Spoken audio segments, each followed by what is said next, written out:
Everybody, good evening. It's Jessica Jones. I'm the Cryptid Huntress. Welcome into the show tonight. I hope that I think I may have done the wrong intro. I don't even know. I get so mixed up when I have a remote viewing target and it's actually on the hunt tonight. So it doesn't matter. I just need to have like one intro for all my shows. But I like to keep things complicated, apparently. All right, y'all. What a wonderful night. I hope you guys are having a great night. We have a fantastic show tonight. We're going to be talking about weaponized werewolves. Okay, and it's actually based off of two reports that our guest tonight, my co-host, Mr. E.D. Testerman, Eric, as I call him, has taken out of Missouri. We've touched on this before when he's been here on the channel, but he gave me a set of blind coordinates for a remote viewing target. Didn't know what it was, of course, as always with my remote viewing stuff. And it turns out it was those werewolves or dogmen that he had taken those reports on. And the data is so fantastic for those targets, for that one target, that we decided to do a show on that tonight because it lines up with some of the other information that we have from the research that we've done and some of the other targets that we've covered, including the Dogman breeding programs.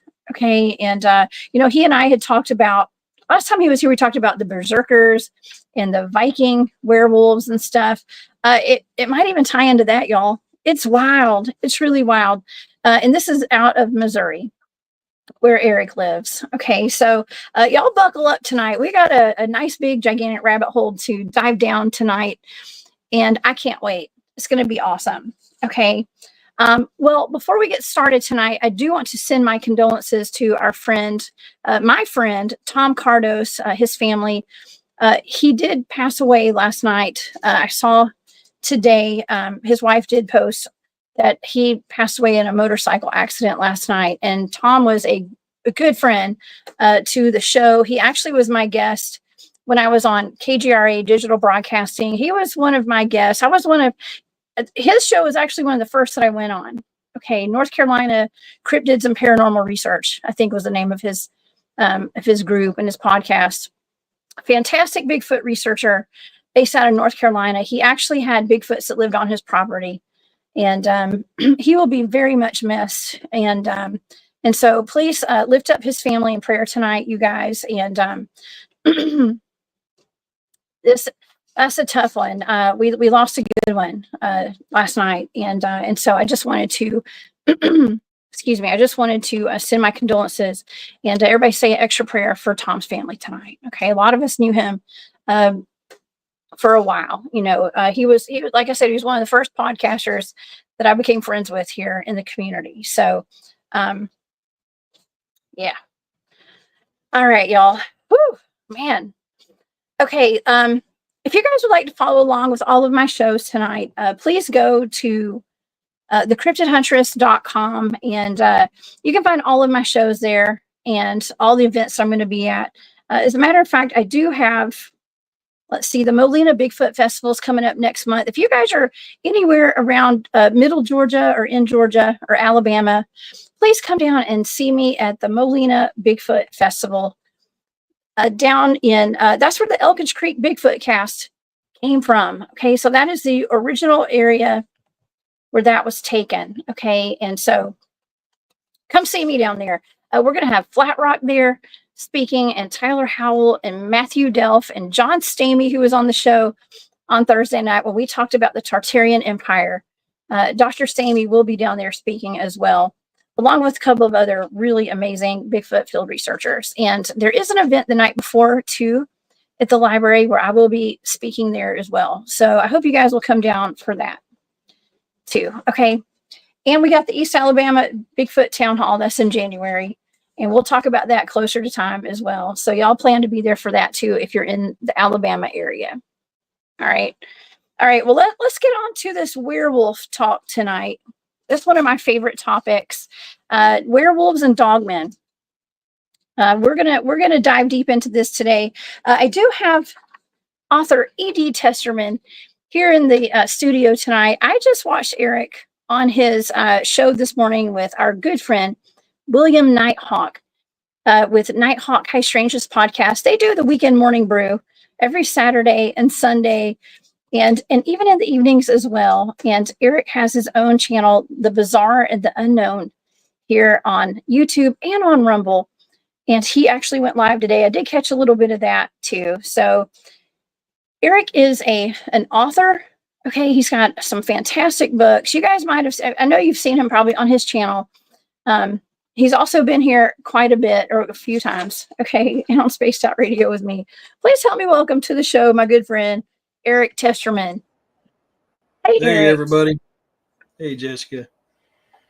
Man, this is what's up? This is a good subject, and even after this, I'm leaning more and more towards it being a werewolf. You know, before, like I said, I was leaning towards it because of the description of the thing, and now, you know, with this, I'm kind of leaning that way some more. You know, because before I was like, is it a dogman? Is it a werewolf? But the description puts it more on the werewolf side than it does the dogman side.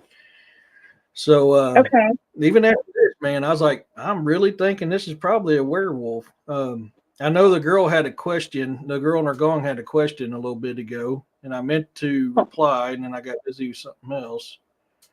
Okay, I'm going to scroll up. Here we go. How long is someone a werewolf until it wears off? So, I don't think that's a joke.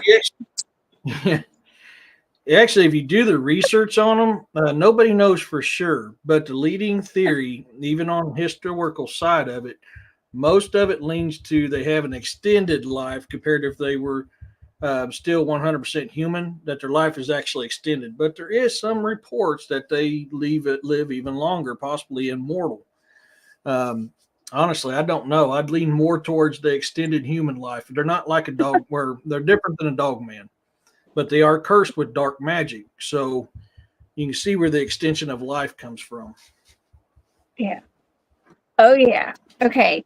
Well, let's kind of back up just a little bit and explain to the audience what we're going to be talking about tonight, because you gave me a couple of weeks ago. It's been a while. It may have been a month ago. I don't even know. I've been so busy. Yeah. I don't remember when you gave me those numbers, but I taught you how to assign me some coordinates, because you had a target that you wanted me to look at with my remote viewing skills. Okay. And so I told you I'd do a session on that. And I finally got around to it. Okay. I finally did it. And you said, I knew that you've always been a little bit skeptical of like remote viewing a little bit, but you didn't know, you're kind of on the fence with it. And so I did this target and I sent you the data. I actually sent you a message after I did it. And I said, hey, does this involve something to do with the military or like a war or like the military or something, or like a battle or something violent, you know? And you called me because you were like, well, I don't know. That's interesting. Tell the audience what this is that we're talking about tonight. And then we'll kind of get into the details. So I had gotten a report a few months back, a day after it happened, and I put a video up on my YouTube with it. It's called Case Number 002, Dogman or Werewolf. And this gentleman was out walking his dog, and at 9, stop. Sorry, boars being a pain in the butt.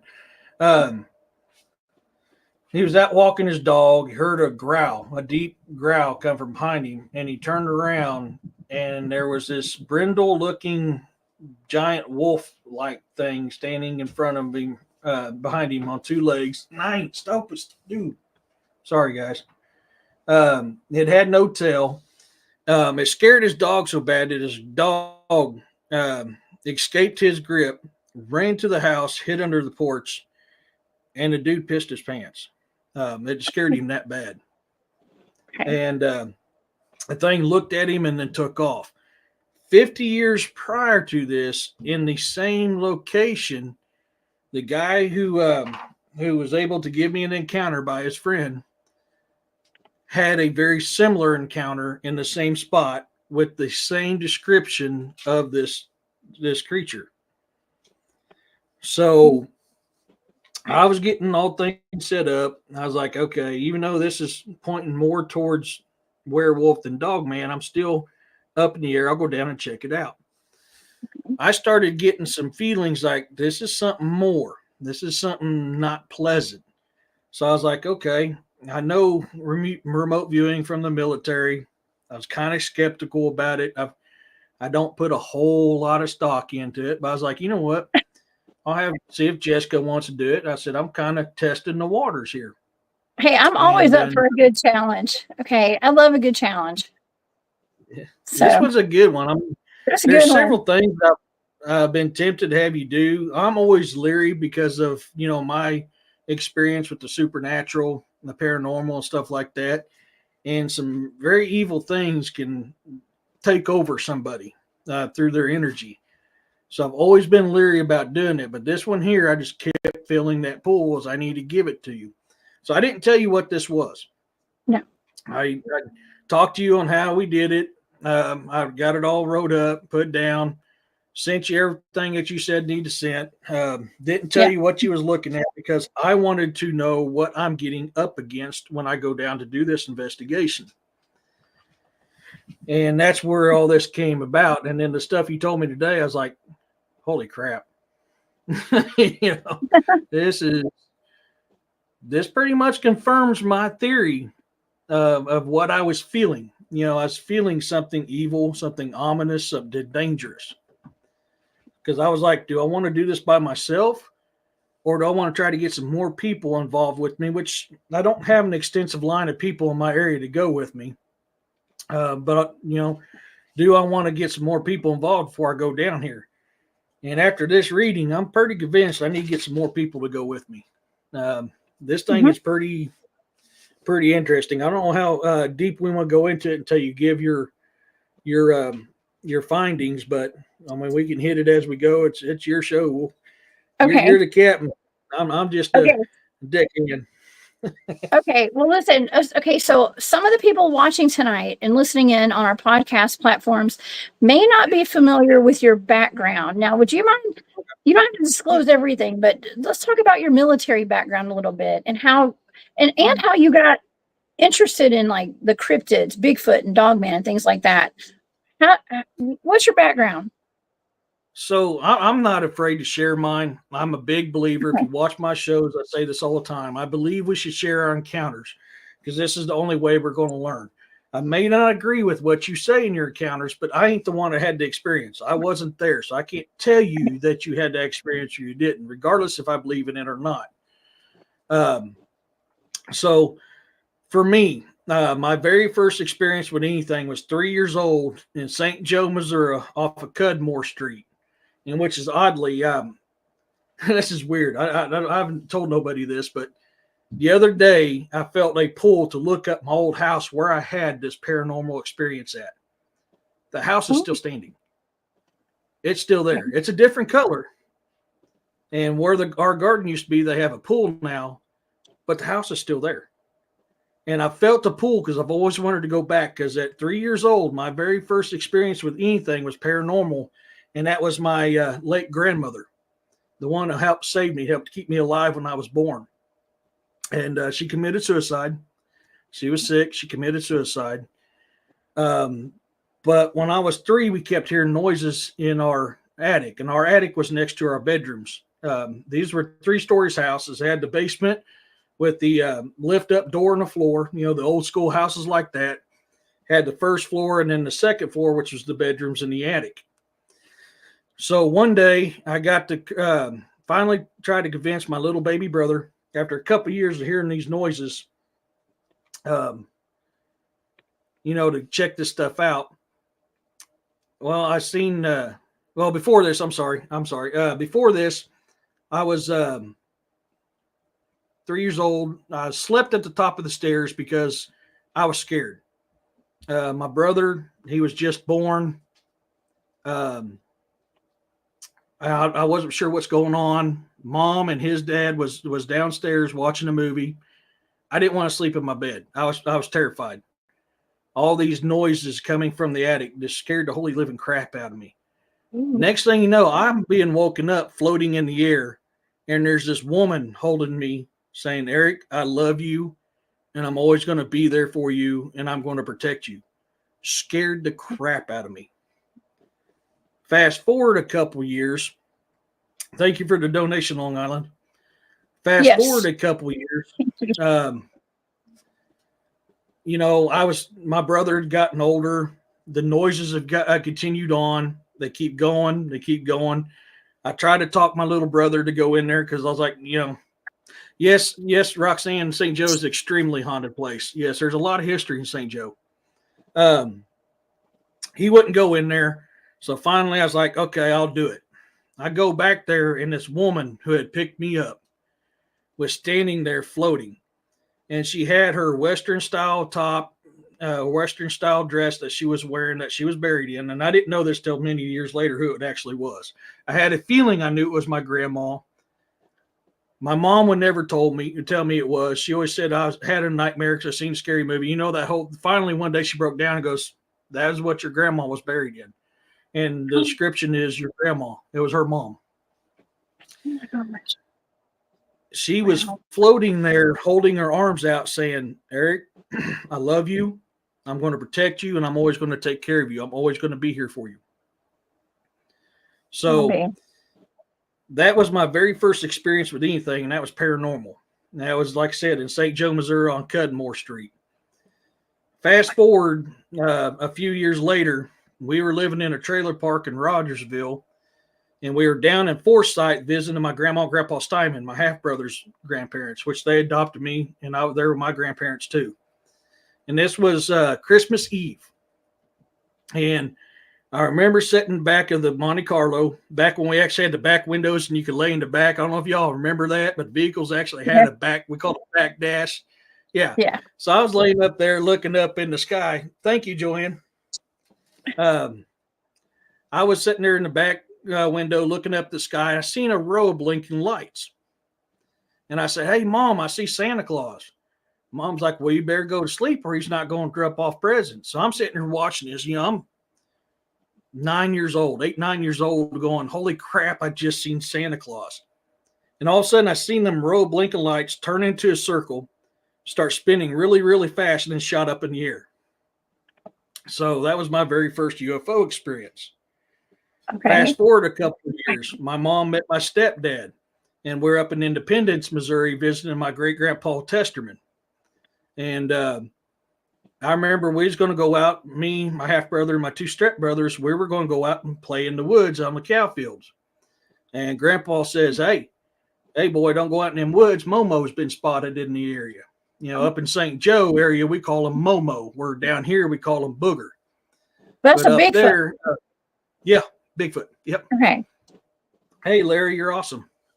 Thank you, Larry. So I'm running the cow field. We're playing hide and go seek, and I run down this cow field, making a big loop to go around I think it was my brother Jeremy who was it at the time. So I was making this big loop trying to run from Jeremy. Not even a few minutes later, stop, dude, your claws. I'm coming up that cow field again, and there was a huge, huge footprint in the middle of this cow field that wasn't there, or cow path that wasn't there a few minutes prior. So that started my path on cryptids. I hauled ass back to Grandpa's house. I said, Grandpa, you ain't lying. He goes, no, boy, I ain't going to lie to you. So that started that. Well, from then on, throughout my military career, I've done 13 years, 4 deployments, 2 ex-wives later, I hung my boots up. Wait, you had to include your ex-wives in that? That is, yeah. I get it. Yeah. Unfortunately, I when get it. deployments happened, I was in prior to 9/11. I remember 9/11 when it happened. I just got off a 24-hour duty NCO shift down to 5th of Wild Turkey 101 and crawled to my rack. Wild And turkey.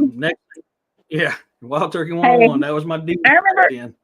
I remember wild turkey. I remember when I was in elementary school, some kid snuck some wild turkey into class. And when the teacher walked down, I was like, man, that smells like my papa's cologne.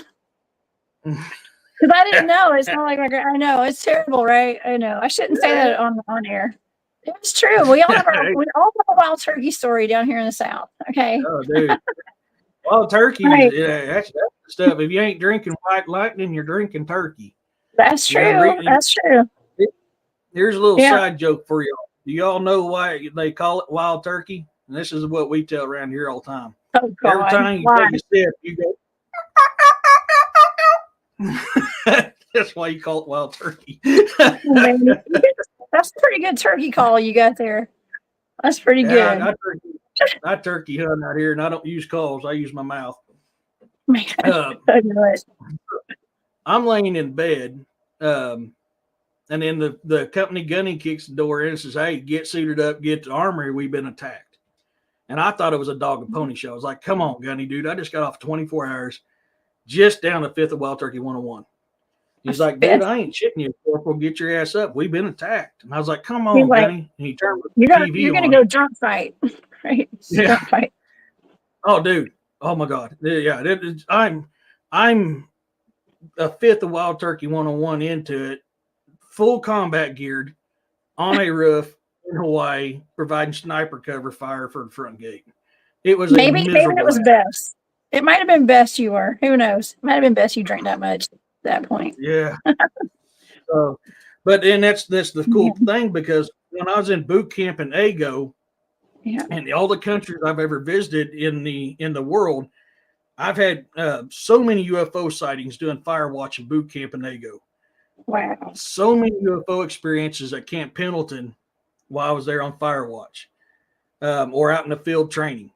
I'll go, my very first and only Yowie experience was when I was in Shellwater Bay training area in Australia. And these Aussies was telling me about this home. Thank you, the girl. Was telling me about this home that was massacred by the Aborigines. Well, I felt a paranormal pull to this home. So I was like, we're on downtime. I'm going to go check this out. Young, dumb, 21-year-old me. Hey, let's go in. So I go to walking in there. As soon as I put my foot on the first step, I heard this deep growl come from that home. And I backed up. I'm like, what the hell is that? And the Aussies go, don't go in there. There's a Yowie. He's got a nest in there. That's a Yowie. And I was like, bam. Okay. I ain't messing with this thing. So that's when I got to talk to him. What is a Yowie? And they explained to it, which a Yowie is an Australian Bigfoot. And they're, from what I'm understanding, could be pretty aggressive. Mm-hmm. So. Oh, wow. So you were having cryptid experience in the military back, 20 years ago. That's fantastic. Mm-hmm. That's amazing. Real quick, I wanted to thank Joanne for that super sticker. Also want to thank Long Island Bigfoot. Thank you for the Vienna Sausage Fund. I know you're probably wanting me to get some speech lessons to not say Vienna anymore. I understand. But yes, it's thank you so much. And Larry Sharp, thank you so much for being here. And thank you for gifting 5 memberships to the Cryptid Hunters channel, to the viewers. That is very sweet of you. And also, the girl in her gong, Maureen, she would love for you to do that turkey call again, if you can. Can you do that one more time? Okay. Yeah, give me a second here. Thank you, Maureen. Maureen and Gus, thank you for the super sticker. And let's hear that turkey call one more time.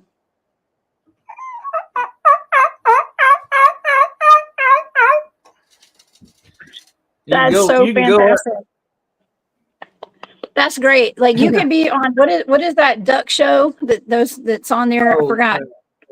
Duck Dynasty. Duck Dynasty ain't got nothing on you, Eric. Okay. Well, you can go out here at nighttime if you're hunting the gobbler and trying to figure out where the gobbler's roosting. You come out at night and you go, oh, oh, oh, oh, oh, oh, and you'll hear them gobbling up in their roost. Yeah. And that's how you do that. And then I used to do that with my kids all the time. We'd sit out on the porch and just whoo, whoo, whoo, whoo, and get them owls like talking back and forth to you. It's fun as hell. It is. Actually, I did some owl. I hooted back to an owl one night, and it started to attack me. It sounded like a rabid monkey started chasing me through the trees of Decatur, Georgia. Okay. And I had to run. I ran with my dog because it sounded like they were going to attack me. Okay. So I think I was in the wrong hood. It's like I threw up the wrong owl signs or something. You know what I mean? Yeah. Well, if you study the lure of the owl, and most Native American tribes will tell you this, there was an evil spirit that thought he was as good, if not better, than the great creator himself. And he's like, you may have created life, but I can create life as well. So he created a bird that made no sound when it flew, and is also known as a messenger of death or sickness. And it was the owl. So an evil spirit that thought he was greater than the great creator created the owl. If you ever notice it, when an owl flies, it makes no sound. Oh yeah, that's right. Yes, we've actually been dive bombed by owls when we're out there doing our Bigfoot research, and I've gotten pictures. Like if I'm taking pictures in the middle of the forest at night or in a cemetery or wherever we're at, sometimes like there'll be a blur. It looks like an orb or something. We can't really tell what it is, like over everybody's head, but it's usually an owl, and they're fast and they're silent too. So, man, okay. Well, one of the creepiest things I ever had happened to me in a tree stand. I was in our original one, which is on the back of the 40, and it was just a 2x4 that went in between two trees. So we'd straddle this 2x4 and hunt deer. Well, I get out there back, on that zero dark stupid, and nothing else is awake, and I'm shimmying my way across this 2x4, and I lay my back up against the tree and lay my 50 caliber CVA mountain stalker across my lap. And all of a sudden I started hearing this growl. And I'm like, what the hell's going on? And I look up and there's a big old boar coon. There's a big old boar coon sitting in that tree above me. He was pissed. And I was like, whoop, got down. You can have that stand. I'll hunt from the ground. Wait, there's a what? Was that like a raccoon? What did you say? Boar coon.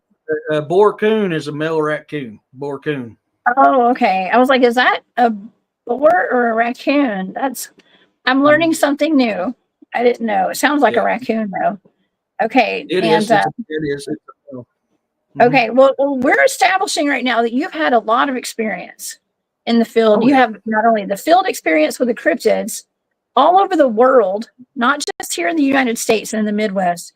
You've been all over the world with your military experience. You're an outdoorsman, you're a woodsman, you are a hunter, you know what's up. Okay. And at some point, you've had some cryptid experience. You still have an interest in this big time, where you actually have your own channel, The Bizarre and the Unknown, on YouTube and Rumble. And you do a show with William, very knowledgeable on everything that you talk about, everything you do, but you're taking reports from people in the Midwest. And these reports include real life eyewitness accounts of people who have seen what they believe to be our dogmen and werewolves. And it's not surprising because I have had many reports, several. I've even done some remote viewing on a dogman at the Joe Bald Recreation Area in Missouri. There's a lot of high strangeness out there. And so you are super interested in this dogman / werewolf in this area. You put this report on. Now, the interesting, there's a lot of interesting things about this. Most notably, the same exact description of this creature was seen 50 years ago, prior to this sighting that you took. Okay, let's talk about that for a second. Okay, because what are the similarities of this report from 50 years ago and the report that you got today? I will be putting a video out on that here soon. The gentleman who had the experience 50 years prior has been forgetting to mail me his encounter. So we talked to him today after I talked to you, and we'll have to talk to Eric about Camp Pendleton site. Oh God, yeah. Oh, Robin, yeah. Fort Benning, Georgia, Fort Riley, Kansas. Yeah, there's a lot of stuff around military bases. So I will be having a video of that soon. So he had the same experience. It was a bipedal wolf-like creature, brindle in color, no tail, and the thing ran out in front of him, stopped and looked at him in the middle of the road, done a growl, and then took off in the same location 50 years prior to this one that happened a few months ago. Almost the same exact encounter. Almost. Okay. You said, okay, this was 50 years ago. It had no tail. That was an important piece of information. Did the one recently have a tail? Nope. No. It was brindle color. Again, no tail. Brindle. That's interesting. Which led me to, that's what, with the no tail is what led me to lean more on the side of werewolf than Dogman. If you actually study encounters of werewolves, werewolves don't have a tail, where Dogman do. So, and like werewolves have more of a human, less hair on them, kind of still keep somewhat of their human attributes to them, where a Dogman is completely covered in fur. Werewolves can be more aggressive than Dogman, but I'm a firm believer, like Dogman, Bigfoots, and everything like that. There's good ones and there's bad ones. So, I kind of keep that in mind as well when I'm dealing with that stuff. Which we have Dogman encounters out here, and then of course along Table Rock Lake. Throughout all the years I've been there, there's been so much Bigfoot and Dogman activity along Table Rock Lake, which is not actually, Joe Bald is not too far from the old campground I used to camp out that they mysteriously shut down. Yeah, bullcrap, which I can tell you at Big Bay, there is a lot of activity at nighttime at Big Bay. A lot of activity. Okay, is Big Bay at Table Rock Lake? Table Rock Lake. That is what DA Roberts had me remote view about a year or two ago. It's been at least a year. It's been probably 2 years. I don't know. It's been a long time. But that actually is what got me looking more into the secret space program, was that target that he gave me there, because I came across an underground facility there that had some kind of tie to the secret space program. It was like a layover hub. According to the data, which was really weird because I was picking up on like a lab with chimeras being made and all sorts of weird stuff going on down there in this area. But it just seems so unassuming to be in the Midwest. No offense. Okay, no offense. But it's just, it's in Missouri. Like, to me, I'm like, wow, there's so much going on there underground. Like, it's surprising. It's not like New York, Atlanta, Chicago, Los Angeles. It's in Missouri, underneath the national park, basically. It's under the Mark Twain. Table Rock is in the Mark Twain forest area. Big Bay is in the Shell Knob area, versus where Joe Bald is more closer to the Branson area. So if you go down to Shell Knob, Missouri, there's an old campground called Big Bay. So Table Rock was a man-made lake. The original town of Shell Knob actually sits in the bottom of Big Bay, Table Rock Lake, along with several other towns and grave sites that were not dug up properly and retransported. Okay. All that's on Table Rock Lake. So every bit of it. So Roxanne, yes, Big Bay is in Mark Twain because Table Rock is part of Mark Twain. Okay. Thank you for clarifying. Yeah, no worries. So, and that's what's interesting is whenever you talked about that, see, these two reports I just had, where they're at is close to Table Rock Lake.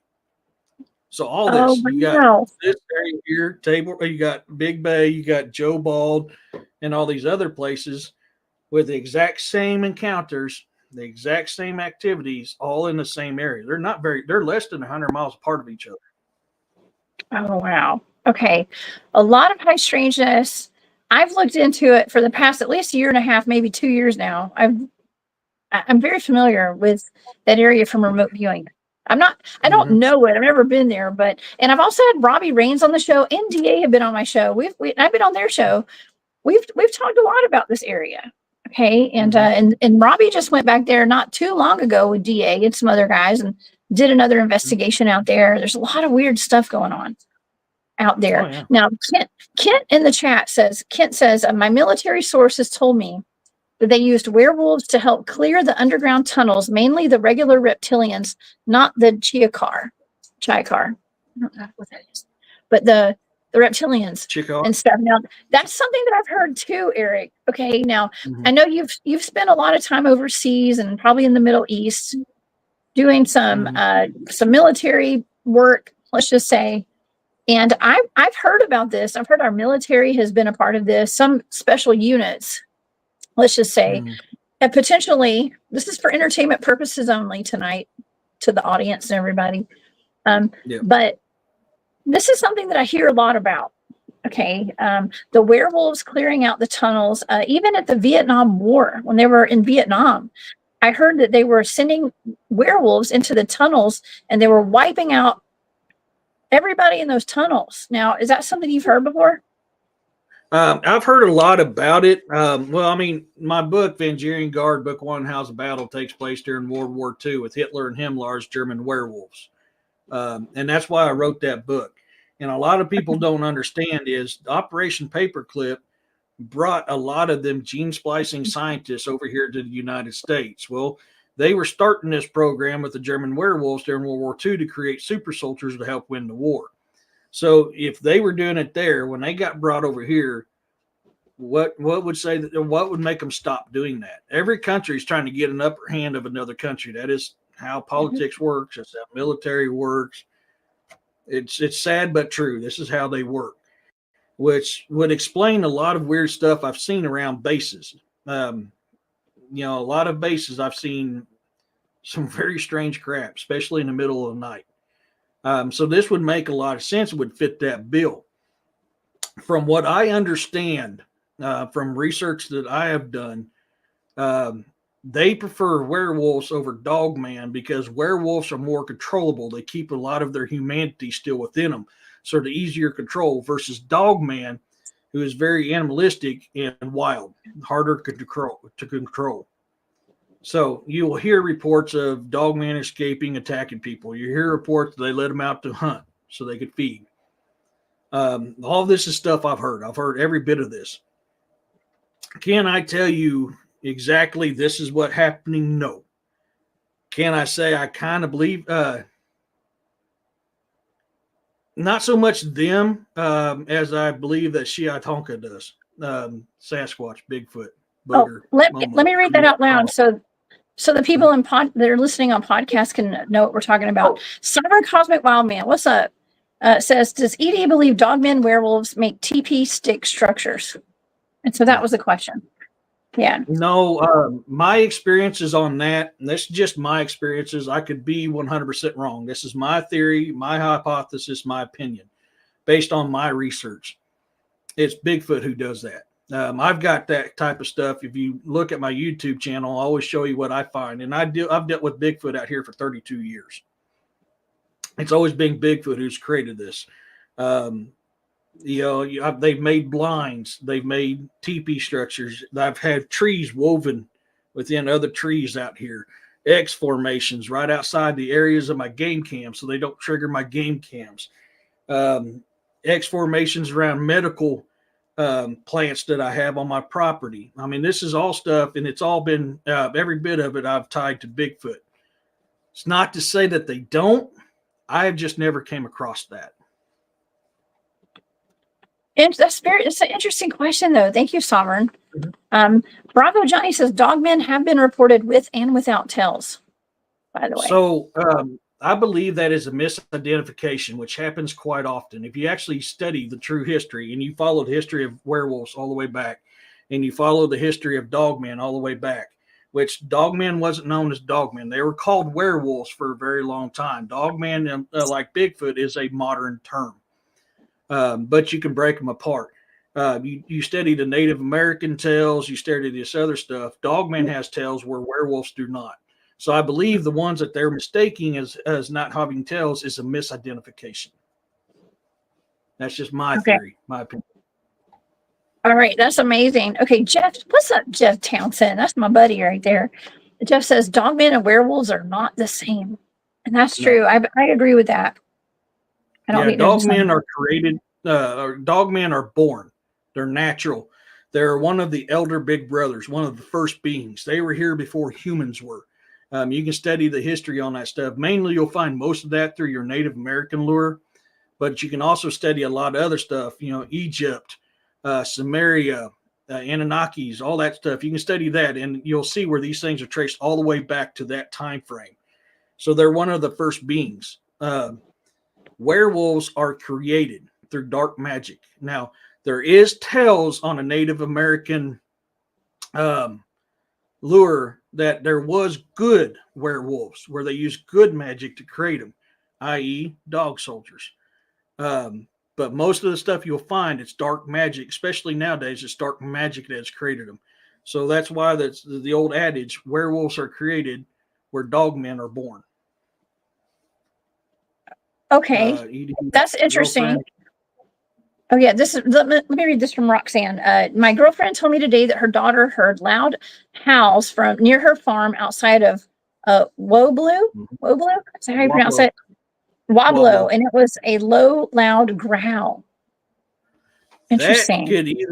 That can either be Bigfoot, because Bigfoot are known to do them deep, low growls, but that can also be Dogman. Another thing you got to think about, Roxanne, in that area where you're at is Ozark Howler has also been spotted up there around the Pommy. That area is around the Pomditar River. Here we call it the Pommy. Ozark Howler has been spotted around the Pommy just as much as Dogman and Bigfoot as well. So could it be one of those three? Yeah. Thank you. I have a lot of great people in the chat today. Thank you, Jackie and Mari and everybody else for saying this is for entertainment purposes only. Everybody, you guys are so good about reminding us. It reminds me to say that because it's important we say that with all of the stuff that's going on social media right now. We got to state that. Okay, so super interesting. All right, let's talk about the data that I got for this target, because this was a blind target that you gave me. I taught you how to assign me some coordinates, and then you sent me those coordinates. I didn't know what this was. I mean, you and I have talked about so much stuff. This could have been anything. Okay, so I just take the numbers, clear my mind. I have no expectations, and I sat down, and I started getting a whole lot of information, a whole lot of data about. It seemed very militaristic. Okay, I'm just going to say militaristic. That's the word. And something was on a mission. Okay, I was picking up on something that was a mission. Now, my audience knows, they know my remote viewing shows that I do. Like, I will usually go over the sensory data, and then we'll talk a little bit about the analytic overlay, because I think this is a very important target in the grand scheme of things. This is important because it connects to a lot of the other stuff that we talk about, and it gives some validity to some of these programs, like the Dogman breeding program, potentially. Okay, so some of the words that I got for the sensory data were energetic, hot, cold, reflecting, quick, dark, mangled, chaotic, and violent. Okay, and through that sensory data, I was seeing something that was militaristic. I was seeing something that was on a mission. I kept picking up on something that was like a missile. What was the word that I used? A guided missile. Like, I mean, I literally was like a guided missile of something. It was something that was on a missile. I mean, a mission, excuse me. And it was all about, I mean, I was picking up on something that will strangle, put you in a stranglehold, blackout, chaos, surprise. I wrote a well-meaning threat, whatever that means. Okay, like it was like a well-meaning threat. It was a threat. And an usurper. Okay. And I was seeing what I was seeing was kind of like a Viking battle or something. And you and I actually just talked about Viking werewolves. Okay. Yeah, those are. Yep. Yeah. And so, but I was seeing something that was almost like was almost like a battle or something that was violent, but it was very militaristic, and something that was deployed. Okay, I was getting a whole lot of military lingo in this target. I heard battle worn, weapon. I picked up on something that was guided, so I wrote down guided missile, but something that was guided. It was like sent somewhere to do some damage. And what I was seeing looked like a battlefield, like a Civil War battlefield, like an open pasture or something. That's what I was seeing. And I wrote battlefield, war ground, open field. It was like an open field. And something that was tired and worn out. And I heard at the very end of the target, I heard meet your maker. So this was like something that was potentially sent into battle, something militaristic, something that had been doing a lot of battling, a lot of fighting, a lot of attacks, okay, that was deployed and sent on a mission to do things. And it was to cause disaster, ruin, and sadness. But it was guided. Okay, so this is something that was guided. Now, of course, when I was analyzing this before I knew what the target was, I was like, all right, well, this was like a soldier. This was someone who had been to battle. And when I sent you the message, I said, hey, was this a wartime target? You're like, no, I don't know. You're like, this is interesting. So what do you think about that data for this? Well, I mean, it's like I discussed. So, as far as the Civil War goes, I was telling you about the Battle of Wilson's Creek, which was a Confederate victory during the Civil War. Then they marched south to Pea Ridge, Arkansas, which ended up being a Yankee victory. This area is right in between that path. There was fighting, small skirmishes that happened in between Wilson's Creek and Pea Ridge. So, which if you want to see a paranormal place, Pea Ridge, if you're in Arkansas, Pea Ridge and Wilson's Creek here in Missouri, a lot of Civil War paranormal activity in them two places. Oh my gosh, it's amazing. So that would kind of fit in with that. So you got to think of how many small skirmishes may have happened in between Wilson's Creek and Pea Ridge. And then we got to talking about the military programs with Werewolves and Dogman, which would make sense if that's the case. There's a lot of underground military operations that go on here in the southwest of Missouri. A lot. In fact, people don't realize one of the true main fallout place for the government is in Springfield, Missouri at the Springfield Underground, because it's the most central of the United States, the hardest place to hit. All that limestone is very protected, very secure. There's a unknown military base outside of Sparta, Missouri, that I used to be able to access, and up until about 10 years ago, they wouldn't allow us to walk on there no more. Even with my military ID back when I was still in the military, they would not let me on that place. And it says property of the United States Army. Yeah. There's a lot of buildings off the road. It's hard to get to. It's tied with the military along this area. You got the Army Corps of Engineers that takes care of Table Rock Lake. A lot of suspected underground bases around Table Rock Lakes. I mean, all that would tie in together, which would make sense if that's what it is.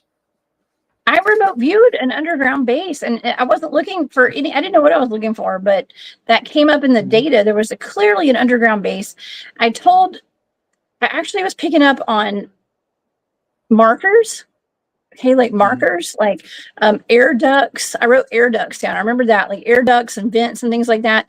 And so DA and Robbie went back and looked for that stuff, and they found it. They found stuff. I told them, I said, I think that there's going to be like hidden doors that are hidden in plain sight. And they did find some very interesting markers, let's just say, when they went back there. Yeah. Yeah, I mean, that don't surprise me one bit. I personally haven't seen that myself, but I have been in parts of Mark Twain that I cannot explain why power boxes are here, or why this building out in the middle of nowhere is here, little itty bitty shack with a door. I can't explain why any of this is here out in the middle of nowhere. So with that being said, I can't disagree with it. It's very well possible. Yeah. So I mean, it could be tied to them. And like we also discussed too, yes, Riley, you're correct. They were known as Unlogla. My God, I can't even talk. The Glala. The Dogman is a new name. It's a new term. If you study a lot of other ancient history, they were all called werewolves back then. The Native Americans are the ones that tell you there's kind of a difference between the two, between Wolfman, werewolf, and Dogman. Dogman Unlala the Glala. So, I didn't know that. But yeah, so if you actually tie that into your research, like we was talking earlier, he could have very well have been a veteran that was subjugated to this and either A, escaped, or he still could be active with them and sent out to take care of an issue or a training mission. All that is very possible. I cannot deny that. For entertainment purposes only, folks. Purely my opinion, my hypothesis, my theory. We don't know what we're talking about. We're just thinking out loud, right? Mm-hmm. Yeah, it's really sad that we have to think out loud like that. It really is. But hey, we're gonna do it. However, we need to get the message out. This is how we have to do it. But yeah, Wolfman Super Soldiers, Chicky Blue. Yes. Eric, you and I have talked about. We did talk about the Viking berserkers and the Viking werewolves. I actually had my good friend Tom Springer on the show recently. We talked about the Cheyenne dog soldiers too, and the rituals that they went through. Some said that they actually turned into werewolves. Okay, that's actually in my Vengerian book 1, House of Battle, Vengerian Garb, because there's Lakota in with them in that book, and they actually perform that rite and ritual in that book whenever the main character, I'm not going to give too much away, gets infected. So I put that in there because of that. Yeah. Okay. Wow. Well, this is just something that is historically pretty prominent when you go back and look into werewolves. There's you can find them throughout our history for centuries back. Werewolves and the connection between wartime warriors from the Native Americans to the Vikings to whoever, Europeans. I mean, even King Arthur fought a group of cynocephali, right? Like a group of dog-headed men in Edinburgh. The Romans did too. Yeah. Now, the word cynocephali actually comes from the Romans, and they ran into a group and fought them. And there's a big misconception. We talked about this on your show once. Berserkers is actually for berserkers. They took on the shape, the power, the mentality, the strength of the bear. The wolves were known as Ulfanar, and the Ulfanar, where berserkers were just flat out the name berserker. They just had no consciousness to them. Ulfanar was easier to control. They had more of a how do you put it? A sense of direction. Was able to control their gift a little bit easier. So an Ulfanar is a wolf. They took on the attributes, the shape, the characteristics of the wolf.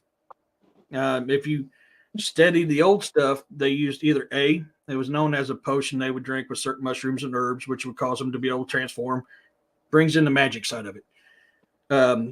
They were known for dances and chanting, which also would bring it in too. So, I mean, nobody knows exactly the true route it took to be either a berserker, an Ulfanar, Boar clan, Raven clan, any of that.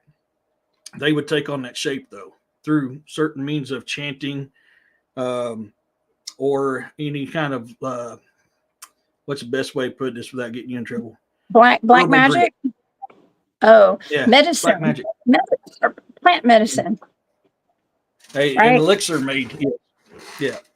Okay. No, I actually had to have. Okay, Kira's in the chat. What's up, Kira? I'm Spaced Out Radio. That's my star sister. I've actually been. I had a show at Spaced Out Radio for a while. We had to have a meeting on that because there are certain parameters we have to kind of stay within when we're broadcasting on these platforms, and so anytime we, you're not supposed to really talk about that kind of stuff. And if you do, it's best to refer to it as plant medicine. Okay. So that's my story, and I'm sticking to it here on this channel. Unless we're on Rumble, we can talk about anything.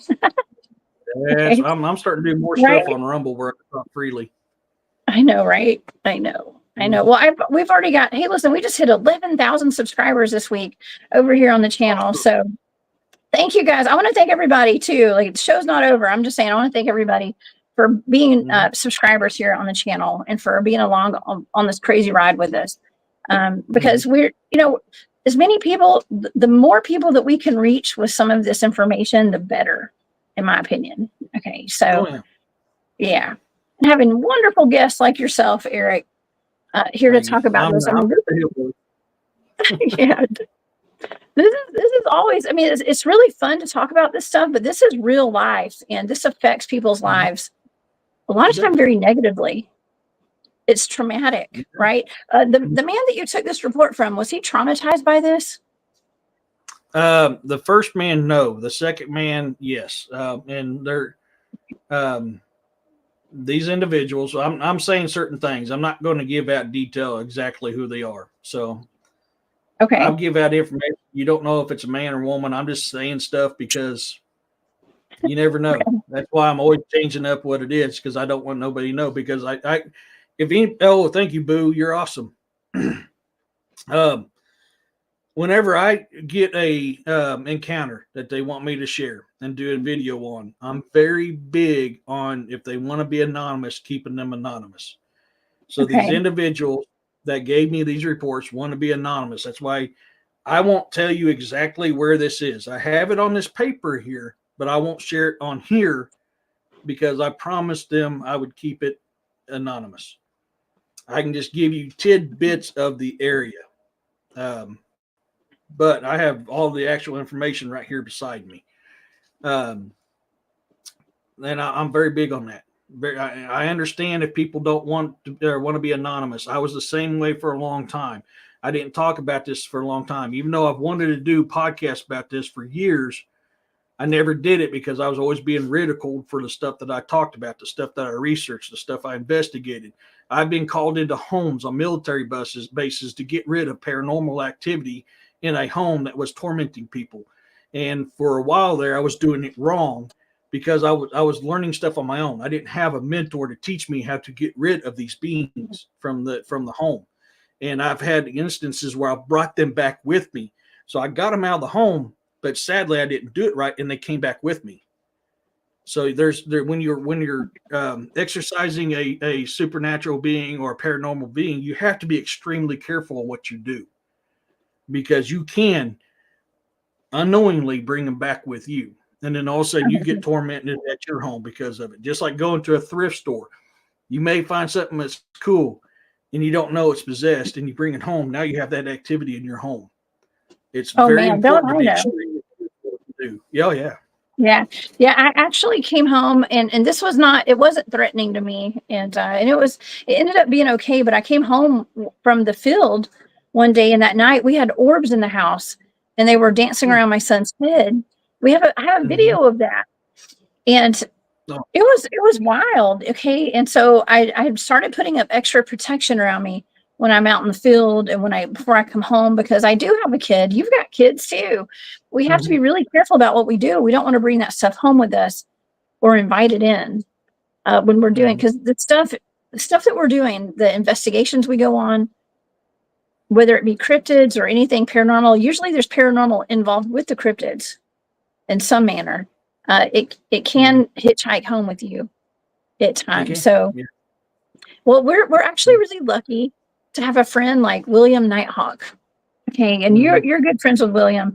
I have consulted with him on at least one or two of my investigations before, and it really does help to have friends like yourself and William. Okay, you and him, and I have a whole bunch of other friends too.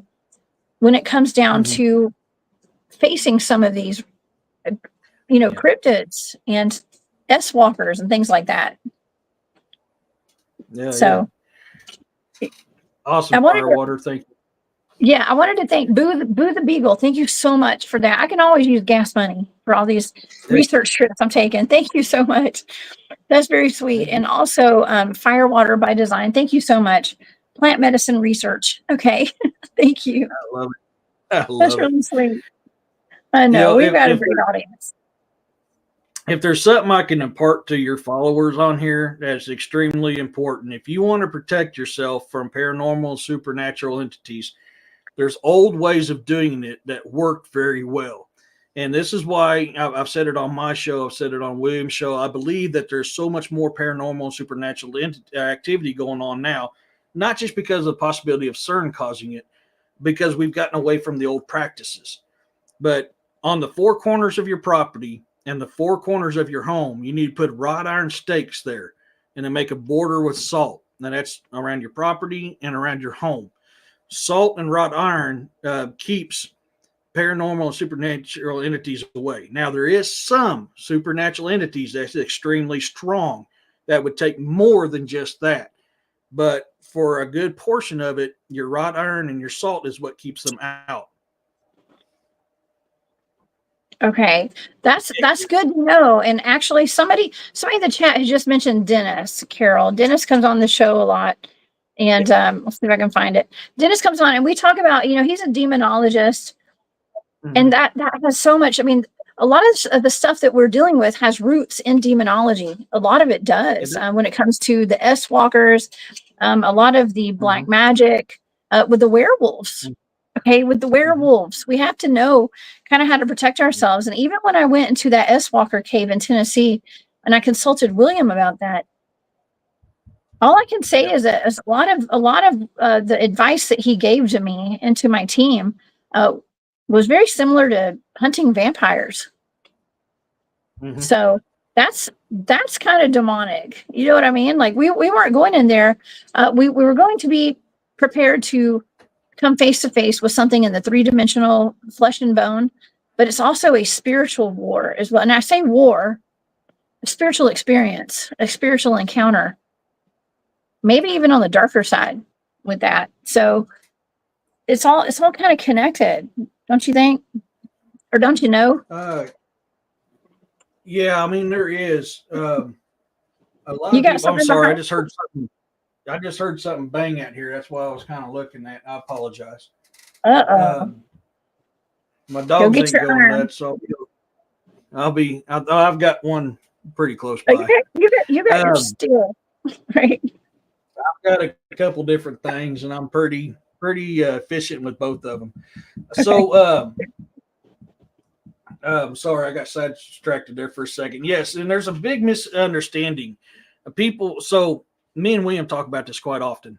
There's a difference between glowing red eyes, which is very demonic, and red eyes. Now, a predator will have a red eye flash of light, with a camera, a flashlight would show up as red.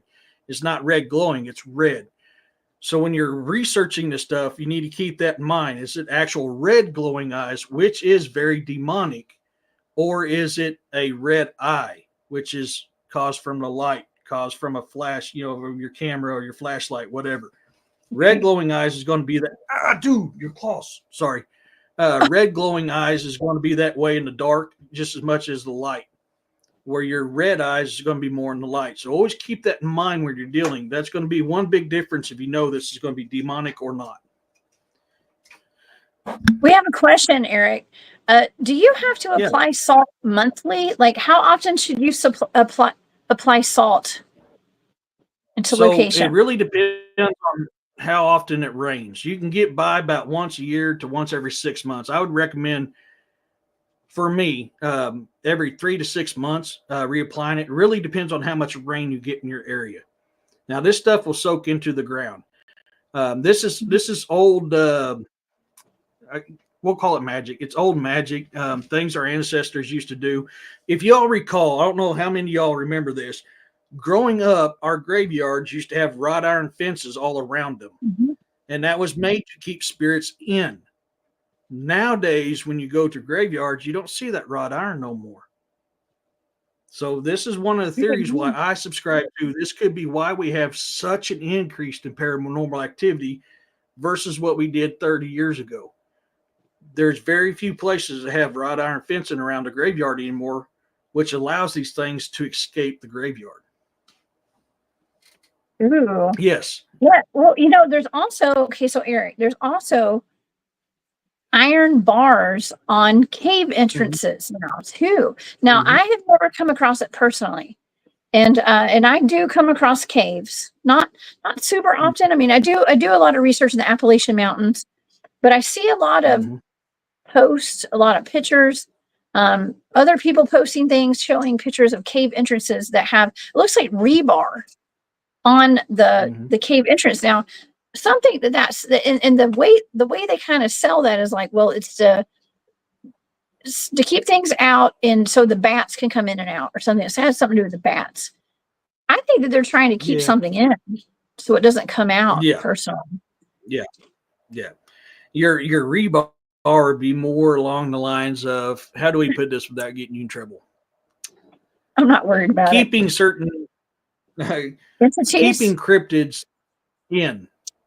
Keeping them in. Where your wrought iron or the supernatural and the paranormal. When you come up, we got a lot of caves here in Missouri. I love caving. Oh my God, I love caving.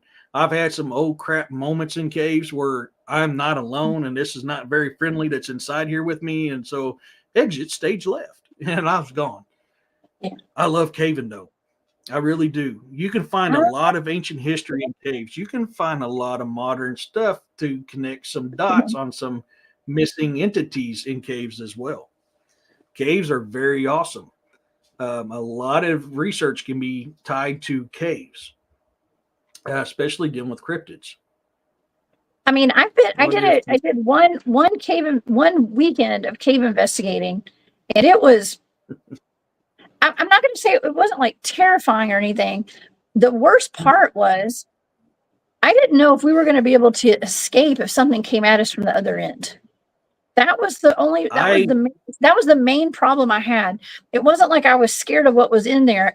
I was worried about not being able to run out of there because we had a lot of people with us and the ground was completely muddy and our shoes were getting stuck in it and we couldn't pick our feet up well enough. And so we would have just all tripped over each other and we would have been dead meat. Okay. If something had come at us. And so that was the worst part for me in a cave. Yeah. And when you're, so I've been in and out of caves since I was knee high to a grasshopper's ass. I mean, I love caves. I mean, I've been going in caves for a very long time. You need several things when you go caving. The people don't realize it's not just as easy as walking in the cave. I'm off to see the wizard, the wonderful wizard falls. Look what I found. No. The caving is extremely dangerous. Not only are you dealing with what could be in that cave, you can fall off a deep cliff very easy. You can slip and break a neck very easy. There are so many dangers involved with caving. You can get lost in a cave very easily. So you need to make sure you have plenty of water, plenty of food, plenty of light, plenty of sources to continue with light. I recommend taking like baling twine, some kind of string, some way of marking your path that glow you can follow it back. Mag lights. Mag lights and glow sticks. Yeah, or cam lights. Yeah. Chem lights are amazing. I keep chem lights in my bug out bag. Chem lights are amazing tool to keep. I keep that with me on my researches. Even when I go out researching, I keep chem lights with me. Chem lights are good for 24 hours. Yeah, we do the same. And actually, you know what? Another good pro tip is when you're out in the field and if you're in a tent, it's good to put a glow stick or a cam light outside your tent so that you can see if something walks up to your tent at night, you can see the shadow of it because that glow stick puts off just enough light where you can see anything that goes around your tent. Okay. It might also keep you up at night watching too. So, it just depends on, what level you're at there, if you're tired or not. I've always used the light of a campfire. But yes, you're right. Glow sticks will do it. I've got too much of military in me. I have a very hard issue retransitioning back to the civilian world. So I don't like lights around where I'm sleeping because it's a target indicator and people can find me. Yeah. Right. But I need to get back used to doing that because I'm not in the military no more. So, stupid me's got to quit doing this stuff. But, it's hard to break. Yeah. 13 years of doing it's hard to break. But Yeah. chem lights is a good way of light source. It's not too bright. You're right. It gives off shadowing effects. I mean, chem lights are just amazing. The best ones that I like is the green. The green is hard to see at night. Now, red is even harder at night to see. But green still gives off enough that can be seen, but it's not overpowering. So I keep a lot of red chem light or green chem lights with me. Yeah, yes, you can. Yeah, we usually have at least one or two glow stick. I call them glow sticks. Okay, glow sticks with me, and yeah, it's never a bad thing to have. And but yeah, sometimes I want to be the target. Okay, I often say that I am bait. I volunteer to be bait. I put myself out there because I want to have the experience. I don't go out there to hide from Bigfoot. I go out there to go try to make contact with Bigfoot and stuff. So yeah, I do have a glow stick outside my tent. Okay, a lot of times. Even when I sleep in my truck, like if I were to sleep in the back of the truck, and I would lock the doors, but I'd have a glow stick out there. Okay, so I could at least see when something walks up to my truck. I like being able to see the shadows and stuff. Oh, but yeah. yeah, I would never sleep in a cave, by the way. So oh, I love it. Oh my God, it's so awesome. You'd sleep in a cave? It's so awesome. Oh, really? yeah, in a heartbeat. I love it. It's nice and cool. Stays temperature around 62, 64 degrees year round. Perfect sleeping weather. I mean, it's great against it is nice. Yeah. Yeah. It's very nice. I love it. You can build fires inside of caves. I don't recommend it, but if you need to, you can always build a fire inside of a cave. Although that will destroy the inner workings, the stalactites and stalagmites from the smoke from the fire, but you can do it. There's a lot of stuff you can do, but you're going to find a lot of cryptid activity in caves. I hate to tell people that you are going to find it in caves. Not only from my experiences, but there's so many reports of cryptid activities in caves. And this is what I find interesting about your remote viewing on this is there's a lot of caves around Table Rock Lake. A lot of caves.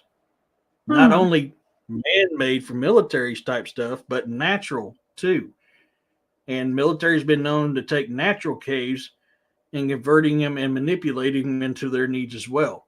So there's actually a lot of caves because Missouri's riddled with them. We got caves all over. I've got a cave just right across the road from where I'm at now that there's so much Bigfoot and Dogman activity, not even an eighth of a mile from my house. Do you think that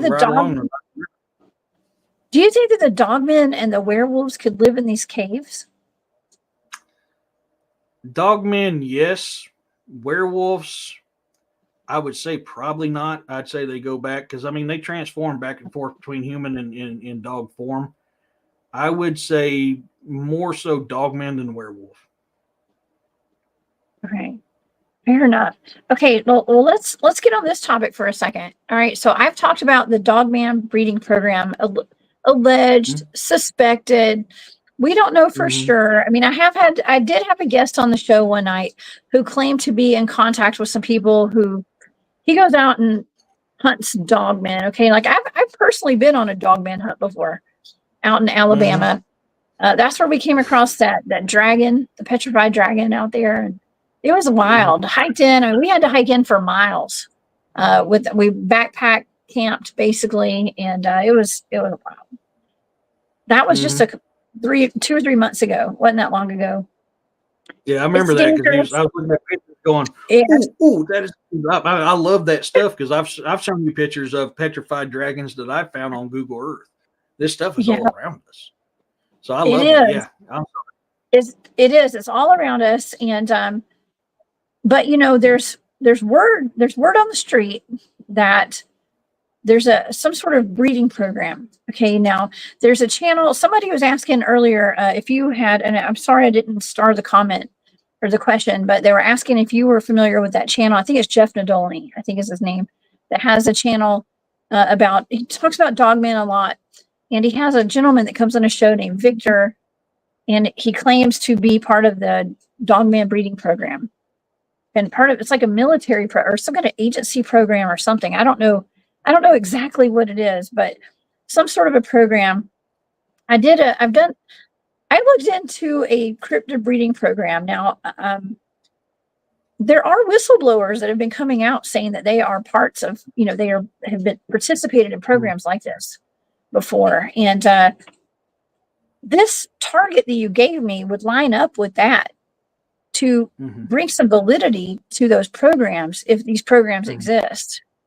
Okay. Yeah. So I think that's a cool target that you gave me, because I think that it does kind of back all that up.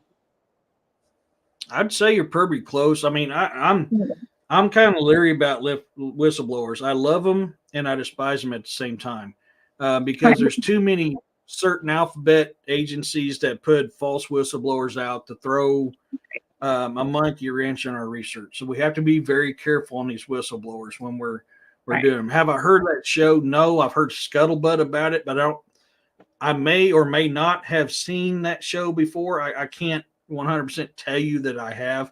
I've heard a lot about what you talked about, which made me look into the weird stuff that I was blaming on cougars or bears or stuff like that on bases.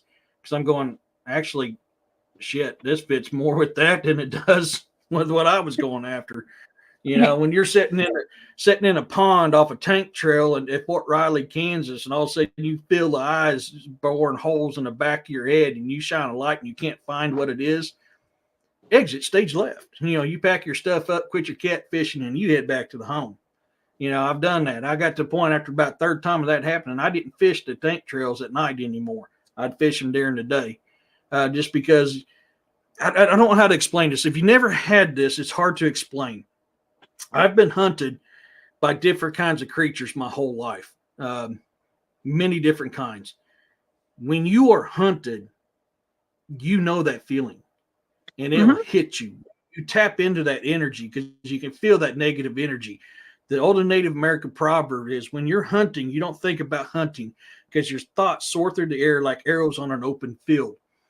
When something's hunting you, a lot of them don't stick by that proverb, and you can feel it. And it stabs you in the back. You're like, shit, I'm being hunted. You know this. You can never, once it's happened, you never forget that feeling. Now, like I said, I've been hunted by several different things. We won't go into detail on a lot of it, but I've been hunted by several different things, both two-legged, four-legged, and probably floating around.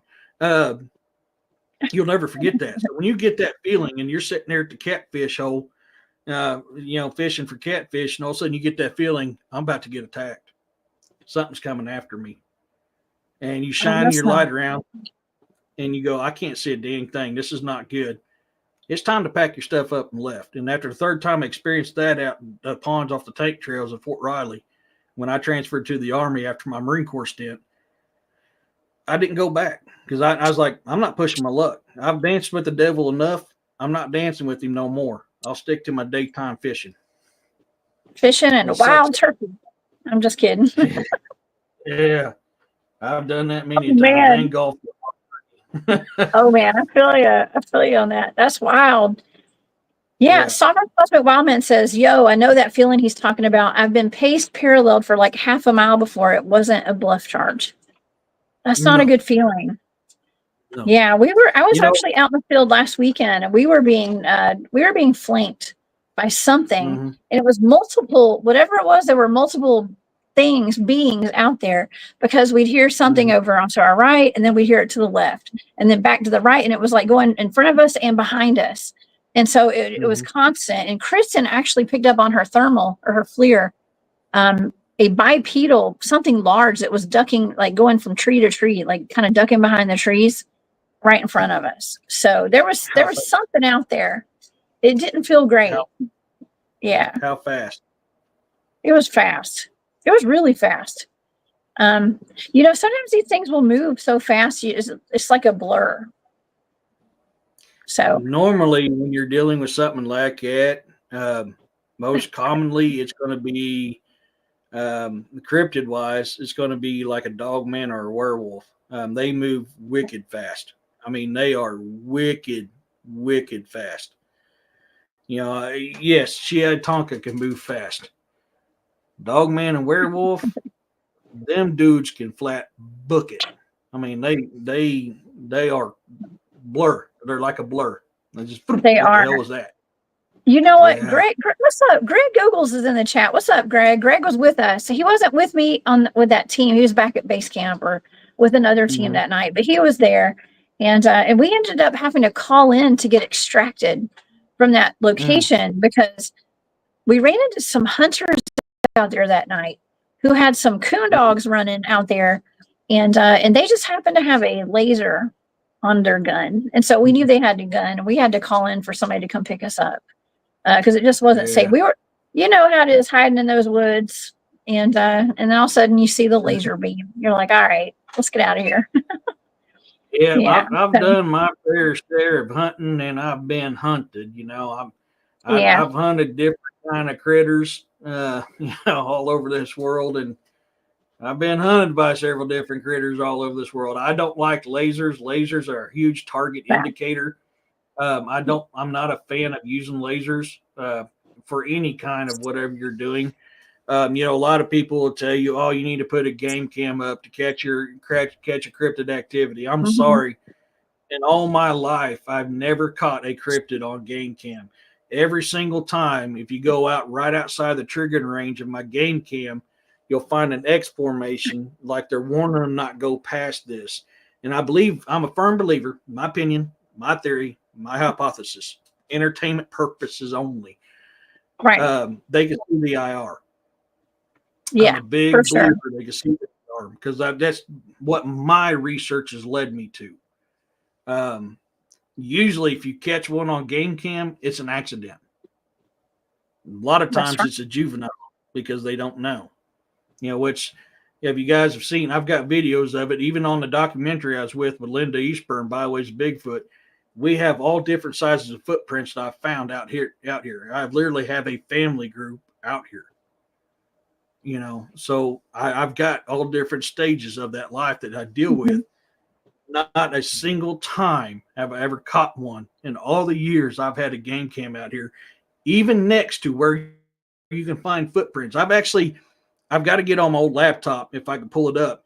I've actually got a picture on my game cam where you can see two or three big fingers grabbing my game cam and moving it this way. Of course, I didn't know that at the time. I came out and was like, how the hell did my game cam get moved? You know, this is weird.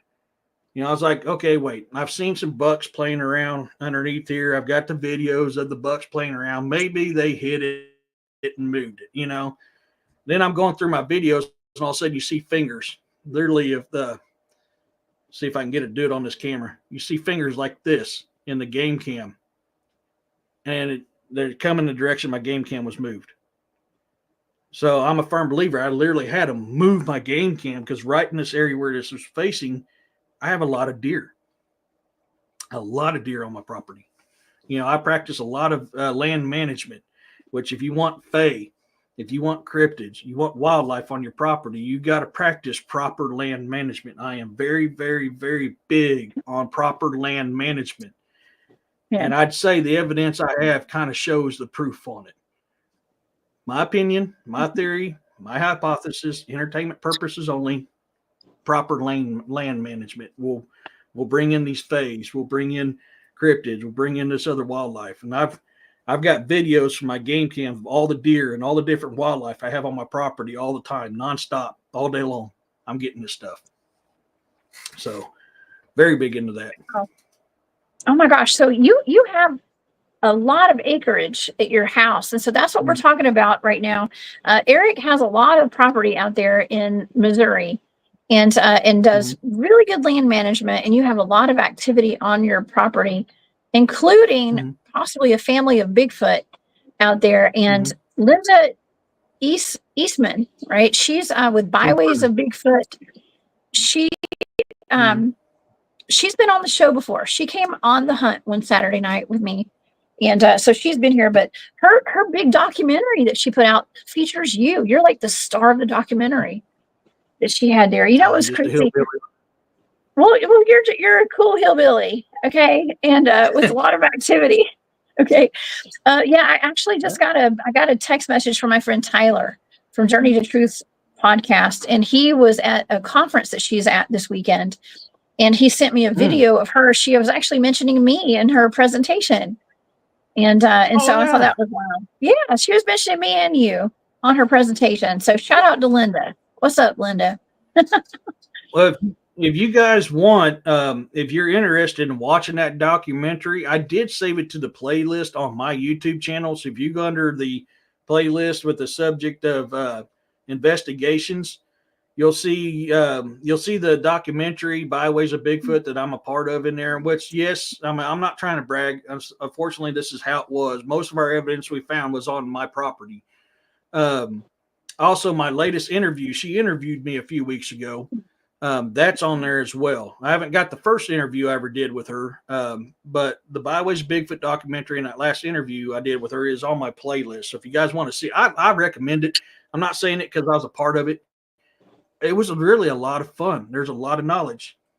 Thank you. Yes, you're awesome, Yeah, girl. Yeah, Maureen put a link in the chat tonight to Linda's channel over there. I think it's just the Linda Eastburn channel, but her documentary is called Byways of Bigfoot, and it's really good. I've been interviewed on her channel before, and it was called Bigfoot of the Field, I think. And so yeah, it was really cool. But yeah, she really gets into detail about your inhabitants, your Bigfoot inhabitants over there on your property. Yeah. Didn't you say that like after you brought the film crew out, things got a little dicey on your property? So that is one of 2 times now I've actually pissed them off. How do I describe it? We did a couple things new on my property that I've never done. In the 32 years I've lived here, I've never put bait out and I've never done a call. And Ron Bowles did a call. And we put these little things out for them to try to get into, which eventually they did. And then Ron had me take one of my game cams, and I was real hesitant about this because I was like, man, I've never had luck with this. So he had me put this game cam 15 foot up in a tree behind my tree stand, my rifle stand. I have a rifle stand and I have a bow stand. I don't bow hunt and rifle hunt out of the same tree, same area on my property. I hunt in different areas. Okay. Facing in the direction where we put this peanut butter and the granola bars and all this stuff out, which I did a video on that, and that's what we talked about on our second investigation. Is the stuff that happened when I moved that game cam back. I started getting activity coming back. The peanut butter jar, all that stuff's on there because it all got jacked with the granola bars, the jewelry. Watched Edie talk to Ryan about the. Oh yeah. That is, yeah. I've done a show about that twice now. I'm very leery about that. A lot of people don't realize the Big W. I call it the Big W. I don't want to say the name too many times because when I did a show like that the first time with D.A. Roberts, I had a lot of weird stuff happened after that. At your house? I'm a big believer. I don't. Yeah. If the video is actually called The Mimic. It was mimicking my dog. This is the only time I've ever lived in fear on my property was last winter. And this was shortly after filming Byways of Bigfoot. Yeah, it was shortly after filming Byways of Bigfoot. I did a show about the Big W with DA. And then all of a sudden I was being stalked and hunted by something out here. It originally was mimicking my dogs. I actually caught a little bit of the audio because I wasn't thinking, and I turned my phone on and started recording. Well, it didn't dawn at me at first that my light was coming off my phone. I went, oh, crap, because the flashlight came on. It was nighttime. So about the time I threw it to my chest to hide that, you'll hear the last dog bark mimic. And then it quit because it realized I was there. And then I heard something scraping. I'm walking back out to the road. I've got quite a big little jog from my place to the road. You know, you can't see my property from the road. And as I'm walking out there, I'm hearing something 10 feet to the caddy corner behind me to my right, scraping the top of my pop-up camper. And I shined my light over there. Well, it wasn't there. I kept hearing something mimic the dog again. I got in my truck. You can hear like limbs scraping all different sides of my truck. And the closest tree to me was 6 feet away, and it was a little cedar tree. So there was no way there would have been limbs scraping the sides of my truck while I'm sitting in this thing. And then outside, you hear a couple knocks and a weird noise. It freaked out the roadside assistant guy. I mean, he finished, got in his truck, and he hauled ass out. He's like, "You got effing Bigfoot here." I said, "Dude, I know I got them." I said, "That's not a Bigfoot. This was something else. It was very, very evil. And it was messing with my daughter and her friend. They was mimicking their voices, calling out to them. It was appearing as an old man inside my shop door. Every night I'd come home, my shop door was open, and the girl said, the light was on, and the girl said they're seeing an old man standing there. When I go in that shop, there's nothing there. So I was trying to figure out, is this an SW? Is this a big W? You know, what is this? The big W's have been known to be down in this area. And then Ryan brought up, he goes, "What about mimic?" I said, that was kind of funny because that was originally what I called it, was a mimic. And it kind of fit the bill with a mimic. But this was the very first time I've ever had fear of something on my property. I don't fear my guest. Me and my guest has had a very peaceful relationship for 32 years out here. I'm also not dumb. And I also know it takes one with a bad attitude to ruin that peaceful experience. Just one. But as of right now, knock on wood, I've had very peaceful experiences for 32 years. So, oh my gosh. Yeah, that it tormented us for a couple months out here.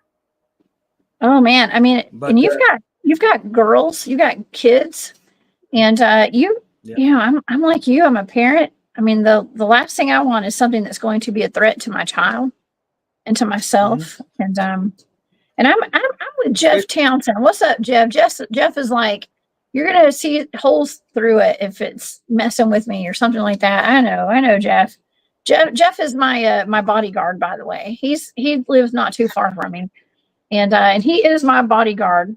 Okay, and so I know I'm safe with him. But he fears. He doesn't fear anything. As a matter of fact, Jeff actually had a dog man or woman in his crosshairs on his crosshair on his rifle one day, and did not pull the trigger. Okay, he got a good look at it, and it looked at him. He did not pull the trigger. He's been on the show to talk about it before, and I know I've heard that a lot from people, Eric, that once you get it in your sight, you don't pull the trigger. So I did a show on Neanderthal one time.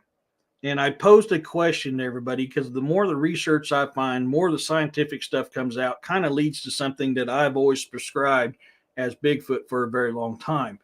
And I've always said there's plenty of stories. And I've sent you some old newspaper clippings of that, by the way, of these things mating with humans. There's a lot of Native American stories about it. I sent you one that happened in, what was it, 1943, 1956 time frame, or somewhere around in there. I sent that to you. These things mating with humans. Well, the only way they would possibly be able to mate with humans is if somehow genetically we're connected.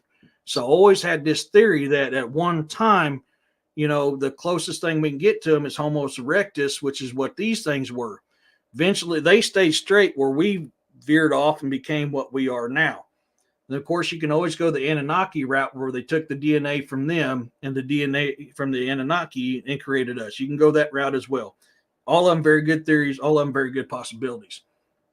But in order for us to be able to mate, we have to be genetically similar to be able to mate and create offsprings. So, Robin, that was the interesting thing is I took power and control over my property. I wasn't going to let it run me out. And then eventually it disappeared. Actually, if you guys recall, I was on a live with William Nighthawk one night, and I got attacked alive by a paranormal activity. I mean, the thing growled, charged me. I mean, people see it; they've seen it on the live. I got attacked. That thing came right at me, and I rebuked it and told it to get out. This is my home. The thing people don't realize, when it comes to your home, you have the power of your home. That is your home. You have the power. You have the say what can be there and what cannot. I can come into your home, but if I don't have permission from you to get rid of that entity, I do not have the power, and it will not listen to me. if you give me the power, I can do it. But it works better when you're there too, because you own the true power of that home. And that's what I had to do. I had to take charge of my home. I had to take charge of my property because it's mine. And I'll be damned, I'll let something run me off of my property. And that's kind of what happened. Now, was that what attacked me live on William's show? I don't know. I know whatever it was not pleasant. It was evil. You can feel the evil coming from it. And the fact that the activity I had in the house would suggest it probably was that entity because of the weird stuff I was having in my house during this 2 months this was going on. And eventually I just got pissed. And when it charged me, I took care of it. So now sometimes it can take more than one time of exercising these things, depending on how strong they are. And the longer they're there, the more powerful they are. And the harder it is to exercise them. You have to nip it in the butt quick. You do, and that's something that I've talked about plenty of times where I do mention that because people ask me sometimes like, well, how do I keep my head straight, when I'm in the woods? And that has a lot to do with the mind control, training that I've done. And it's mind control for my mind. I'm not trying to control other people's minds. Okay. It's my, we do a lot of mind control training we have throughout the years with my team because we are remote viewers, but we're also very aware that there's a lot out there that can drive you crazy out in the woods. It's terrifying to normal people when you're actually, we're out there actually dealing with real monsters. Okay. If you want to call them that, we don't know what we're going to get into out there. And so what's always helped me is knowing and learning and being out there enough to know that I have just as much authority to be out there as they do. Okay. And so I walk with no fear. And I'm not saying I've never been scared. I'm not saying that I ain't that tough where I'm going to lie and be like, I've never been scared. Okay. I've had some really dicey moments out in the woods, some very dicey moments, but I also know that I have just as much right to be there as they do. Okay. So when you change your perception about it, it changes your environment because your energy changes. Yeah. Like with my experience with my guest here, and I call him my guest. So when you hear me say my guest, I'm talking about the Bigfoot that I have that comes on my, the boogers. The boogers I have come on my property, the Momo, whatever it is you want to call them. It's my experience with them. They're my guest. We live together in peace and harmony. I've never had a bad moment with them yet. Doesn't mean it won't happen. It just hasn't yet. Invite them. Does saying the big W or the big SW invite them? Yes. If you read a lot of Native American lore on these things, it does. Another thing with the big W is cold and hunger. You got to think this is a Native American demon of cold and hunger. Two or three Native Americans were out hunting and they got caught in a cold storm, a blizzard, and they sought shelter in a cave, and only one survived. And he prayed to the spirits. Whoever answers my call for aid, I will worship you. And the one that answered was the one that put him in this predicament, which was a spirit of cold and hunger.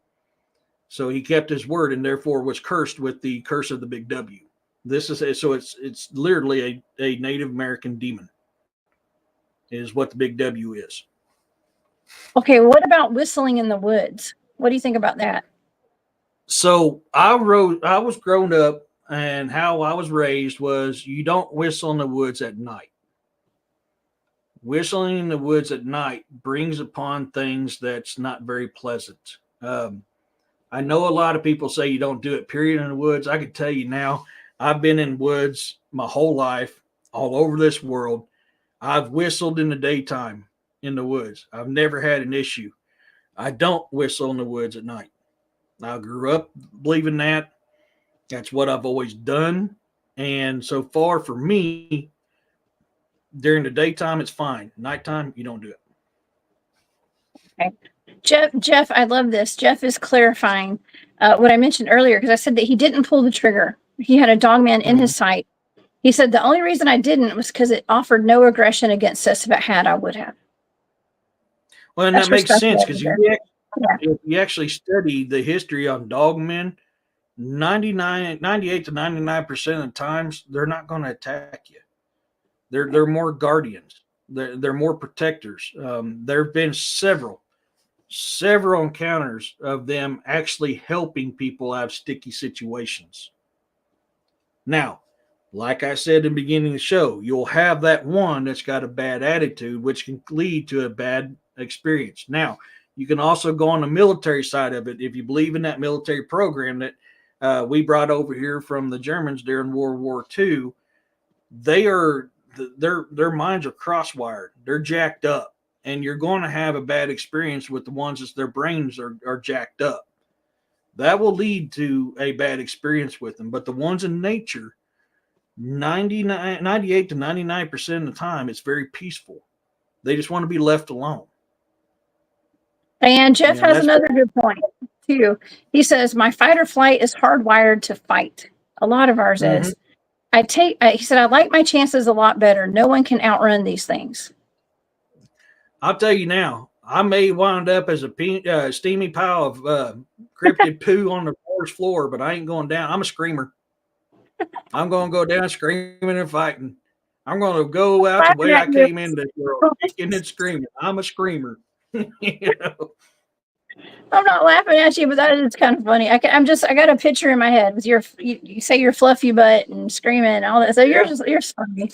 I don't see you. I don't see you going down without a fight. I know. Neither would I, unless something snuck up from behind. Right. I'll give him diabetes. I'll win in the long run. It may take some time, by God, but I'll eventually win. Oh my gosh. All joking aside, though, folks, when you're out here doing this stuff, don't make the mistakes I made when I was young. Like I said, I didn't have a teacher. I didn't have a mentor growing me up when I'm doing these investigations, when I'm going out and seeing this type of stuff. I've made numerous mistakes in investigating this stuff. That's how I learned. I learned the hard way. Be smart. Use your brain. Yes, are they peaceful? A lot of them are. Doesn't mean you can do something wrong and change that peaceful moment. I have situations out here in my wood with my guests that I'll get that feeling I need to stay out of the woods. And generally I will. Now, if I need to go out there and do something, I'm packing pretty heavy. I go out and get my stuff done and I get the hell out. And I've not been messed with since. Now, that my theory is because they know I'm not there to try to muck with them. I'm there to get my business done. I'm respectful to them and they're respectful to me. Do they jack with me here at nighttime, watch me through the windows, tap on my windows, mess around on my porch? Yeah, they do. I hear that stuff often out here. Yeah, you can hear them walking up and down my ramp. In fact, my porch is broken now after one night I've heard a big crash on my porch at night. Yeah, I've got to fix my porch now. Broke my damn porch. I was laying in bed and all of a sudden here, boom. I was like, what the hell? And I go out and my porch sags now. So I had to temporary fix it and get some money so I can get a new 2x12 to fix it. I got to tear it all apart and refix it. Is it cryptid related? I can't say 100% sure, but that was a pretty loud bang, and I don't have anything living here with that can make that loud of a bang. Oh my God. So yeah, I hope you have curtains and blinds. Okay, I do. But I don't. That's a requirement on a place like that. Do you keep them open? Oh yeah, I live so far out in the woods. The only time I close the curtains is like when I'm here next to my desk, and it's during the daylight. I'll have my curtains closed because the light comes in, causes a glare when I'm doing the show. Outside of that, I don't care. I'm out. So in the middle you're their entertainment. You are the Bigfoot entertainment, is what you are. You and your family. You just, I would totally shut my curtains at night, knowing there are Bigfoots out there looking in the windows. But that's just me. That's just me. Those little creeps. I'm also used to it. I've lived with it for 32 years. I'm used to this stuff, so don't bother me that way. I ain't never been mucked with yet when it came to doing that stuff. Now, could that change? That absolutely can change at some point in time. As of right now, they mess with me a little bit, but not in a harmful way. I'm not, you're not going to see nothing. I'm fluffy. You're going to see a big old freaking cinnamon roll rolling around on the bed, looking like a freaking fat burrito. Oh my gosh. All the innards went towards the middle instead of being spread out nice and wide like it's supposed to. That's me. like I said, you're their entertainment. Okay, that's all. You're their entertainment. I believe all of us humans are. Honestly, I believe we are their reality TV show. They're watching us going, what are these stupid little tiny two-leggers doing? I'm a firm believer that is. Oh my gosh. Let's see. Chrisman says if you smell the strong urine scent, get out of Dodge. Even worse, sulfur. Now the urine scent, like I've heard that is associated with Dogmen quite a bit. Are you familiar with that? I would say it's more along the lines of both Dogman and Bigfoot. There's several reports of even Bigfoot having a very strong urinary smell. Now, one theory is it's their scent glands. You know, does have a scent gland during rut. A lot of animals have a scent during their mating season. This very well could be theirs. You also got to think out in the wild, your alpha female or your alpha male marks their territory with urine. I mark mine with urine. You know, this is something that happens in the wild. You know, so these things will very well could use that same theory. That's why I apply it back to them. You got to think we're all connected in a great circle of life. What happens to one happens to another. We affect everything around us. We are all from the same element, the same place. So humans are nothing but an animal. We just evolved differently than the other ones have. So I try to keep that mentality here on my property with my pets, you know, with the creatures that live out here. I keep that element with it. So I believe they use it as marking territory or it's a scent. Dogs sniff other dogs to know who they are. They let off a scent. Yeah. I've actually, you know, I remember when I first started doing my Bigfoot research. I know this is a funny comment. When I first started doing my Bigfoot research, I noticed that there were one of the two of the guys that we were out there with. They kind of joked around about how they would pee around, like on a log or something, to kind of mark their territory, because they knew that they were in the Bigfoot territory, and I guess they were kind of provoke. I know that's kind of like provoking a little bit. Okay, but they did that. I remember that. Okay. I hadn't seen anybody do that in a while, but I'm just saying that when I first started Bigfooting, I did encounter some guys that kind of did that to get a rouse out of them. Okay. Yeah. And I mean, I think that would attract dogmen too.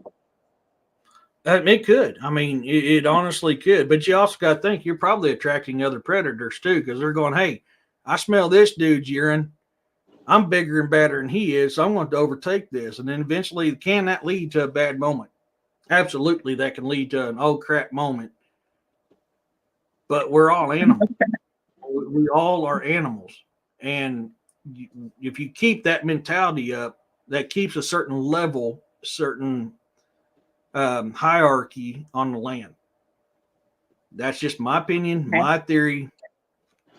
I do it. I've not had issues yet. Doesn't mean it won't happen. When in the woods, I'm always armed with ammo powerful enough to kill grizz. Well, I mean, and people don't realize here in Missouri, we have 2 grizz on our Missouri flag because we used to have grizz here in Missouri. Now, when I first moved down here to southern Missouri, the old timers would tell you they'd still seen grizz from time to time, even though Missouri Conservation told you grizz was hunted out a long time ago. I still hear reports to this day from farmers that live way out in the boonies like I do of seeing grizz. My experiences with bear has been a black bear. I haven't seen a grizz yet. Can't say that they are, can't say they ain't. But, I mean, it's the same concept with grizz. You pee out in the woods, the grizz is going to smell that, and the grizz goes, yeah, you think this is your territory? I'll turn you into bear poop in a heartbeat. I mean, they're going to do it. Yeah, so, that's the last thing I want to be is bear poop or any kind of poop. Okay, that's not what I want, but you know. And Riley, you're right. It very well can. I've been fortunate enough now that hasn't happened. And that may be because of the 32 years I've lived with these things. They know my scent. They know who I am. They know what I'm like. Your mentality is a big part what plays when you're out in the field investigating Dogman and Bigfoot. Your mentality is a huge, huge part. If you go in thinking, I'm going to hunt these things, or you go in thinking that you're the biggest, baddest dude on the block. You go in with negative attitude, you're going to have a negative experience. You go in with a positive attitude. Go into it the same way you hunt. I'm not, when I go deer hunting, I'm not thinking, hey, I'm going to get the biggest buck in the market. I'm like, oh, look at that squirrel. My mind is somewhere else. Dude, a wahoo. I spent 3.5 years in Oahu at Kaneohe Bay. That's where I've done my Marine Corps time. Yeah. Hawaii is the most haunted place I've ever been in my life. Wow. Yeah. What are those walker? What is that phenomenon that happens there? It's like some ghost walkers or something. What is that? Your night walkers. Your night walkers. Night walkers. Okay. They're the guards of the Hawaiian kings, and their apparitions to this day will kill you if you look upon them. Yeah, I call them firewalkers because they're known as having torches walking down the mountains. They're usually following gods or goddesses, which the kings and queens of Hawaii were known as gods or goddesses. They were deities. So that's why you'll hear them sometimes talk about walking with a king or walking with a god or goddesses. To this day, they still march them lands and protect the graves of the Hawaiian kings and queens. Now, the night walkers, if you were a mere peasant, a normal person, if you looked upon them, the punishment was automatic death. They beheaded you on the spot. And that still is carried on to this day. So the very first time I ever experienced a night marcher was I was watching this trail of looked like torch lights coming down the mountain there next to H3. And I was like, oh, dude, because I was one of the fortunate haoles that got to experience things that normal haoles don't. Now, in Hawaiian, haole is us. We're haoles. We're mainlanders. We're white folk. We're haoles. They don't like haoles. Really? I was one of the fortunate few haoles that got to experience things that normal haoles didn't. So I thought this was a ceremony that I haven't experienced yet. And I had a buddy that was in my Marine unit with me that I was talking. She was like, dude, let's go to this, man. He's like, no, bro, that'd be night marchers, bro. You don't want to mess with them. They kill you. So when you see them coming down, you're supposed to lay down, act dead, and keep your face in the ground. Do not look at them. As soon as you look at them, they kill you. Really? Yeah. Yes. And that's a paranormal entity that. Yeah. Okay. Well, that's scary. I would not want to encounter that, but you potentially did encounter it. Mm-hmm. You said you saw the torches coming down. Now, how close did they get to you? I was within a mile of them, and I started heading that way when my buddy says, nah, bro, we don't go there. Yeah. So that's close. I didn't want to get anything closer. Once he told me what they were about, I was like, yeah, I think I'm going to exit stage left and not venture that way.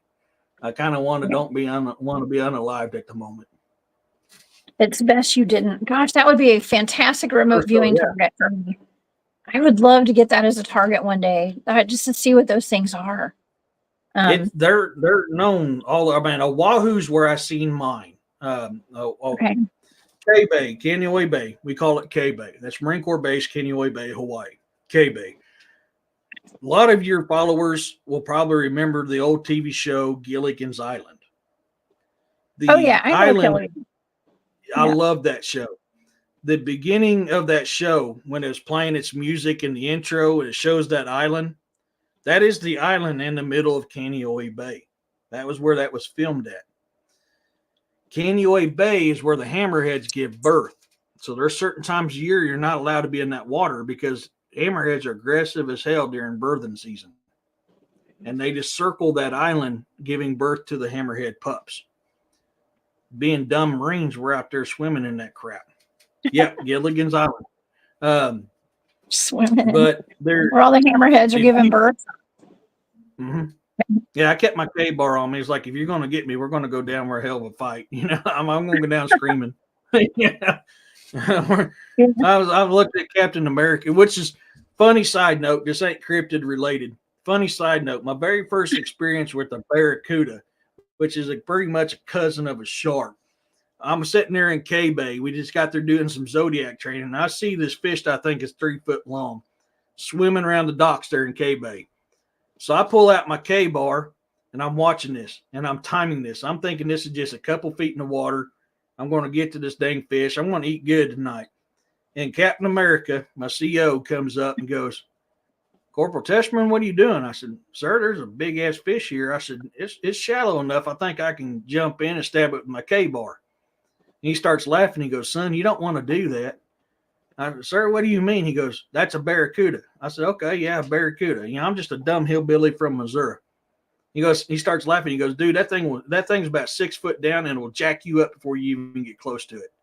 Barracudas are extremely aggressive. Yes, there is a lot of the Nanahuni. Nanahuni. They were commissioned by Hawaiian kings to build walls and buildings. They were mason workers. They've also, I've been told, have a malicious side to them as well, if provoked. But for the most part, they were gentle stonemasons. They're little people in Hawaii. Yeah. Oh my gosh. Very cool. Yeah. That's wow. Hawaii's got a lot of stuff. Yeah, I haven't really covered any cryptids out of Hawaii. Not yet. So I need to look into that a little bit more. And maybe I'll get that as a remote viewing target one day for those night marchers. That's fascinating to me. Yeah. And the fact that they can hurt you like that. Unalive you. Out of all the places I've been in the world, Hawaii is probably the most haunted place I've ever been. I've had World War II soldiers sitting at the foot of my bed. Whenever I'd shoot him out of the room because I'm getting ready to have marital relations with my wife, he would go to my stepson's room and watch him. I mean, this is a World War II soldier that did this in my home in K-Bay. I mean, I performed an exorcism in one of the homes of my Marines, my boots. Which is one of the times I learned very hard a proper way to exercise a spirit out of home because it followed me. That was one of my mistakes I made. Have physical evidence of their existence. Yeah, there's a lot of evidence in Hawaii of the Nanahuni. Yeah. They're interesting. Far as Bigfoot and Dogman, I've not had any reports of that in Hawaii. It's all been little people.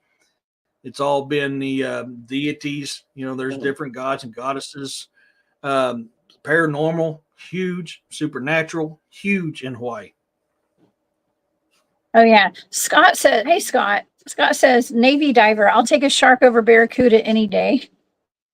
God, yeah, I almost learned the hard way, Scott. Yeah. Them barracudas, dude. They're like the cottonmouth and copperhead of the woods. They're damn things that got an attitude like you wouldn't believe. Moondog Davis said, fish ponds are actually shark breeding pens, tigers, true stories. Yeah. Hey, Lauren. Yeah. There's an interesting subject right there, Chickie. Mermaids. I actually did a show on that. There's a lot of history on mermaids. Oh, yeah. We've covered mermaid. You did a good show on mermaids before. Wait, I did a show with you where we talked about mermaids, didn't we? At some point. I think I came on your show. We talked about the fae or mermaids or both. I don't know. It came up. We talked about the fae. Yeah, we talked about the fae. Okay. That's what mermaids came up. The mermaids is a very interesting subject, which thank you on that. I mean, I do my best on my shows. I'm dyslexic as hell, so it's hard for me to read and write. I have programs that helps me to write. I love to, but it's hard. But mermaids, there's a lot of history on mermaids, and I dive into the history of all around the world, ancient stories about these mermaids. When I do stories, I do the history, the ancient history on these things, because I believe if you want to know what you're dealing with, I love scuba diving, Moondog. God, I love scuba diving. I've always done open waters. It's always been ocean. I've yet to do a freshwater dive. Even when I was training to get my scuba certification, it was out in the ocean. I've never done a pool dive. It's all been 100% ocean, open water dives. I love scuba diving. Oh my God, I love scuba diving. It is an amazing, if y'all have never scuba dived, it is an experience like no other. I've heard story of lizard men in Hawaii uncut. I've never seen one. I've never encountered one. I've heard scuttlebutt about it. I can't tell you 100% sure if they are there or not, though. I've heard a lot of mantis people in Hawaii as well. Really? Yeah. Man. Well, that's wild. That's really wild. I didn't realize there was so much high strangeness in Hawaii. I had no idea. Yeah. I had no idea. It doesn't surprise me. Mm-hmm. Oh, yeah. If you get a chance to go, I'm telling you, the two top things you're going to experience in Hawaii is supernatural and paranormal.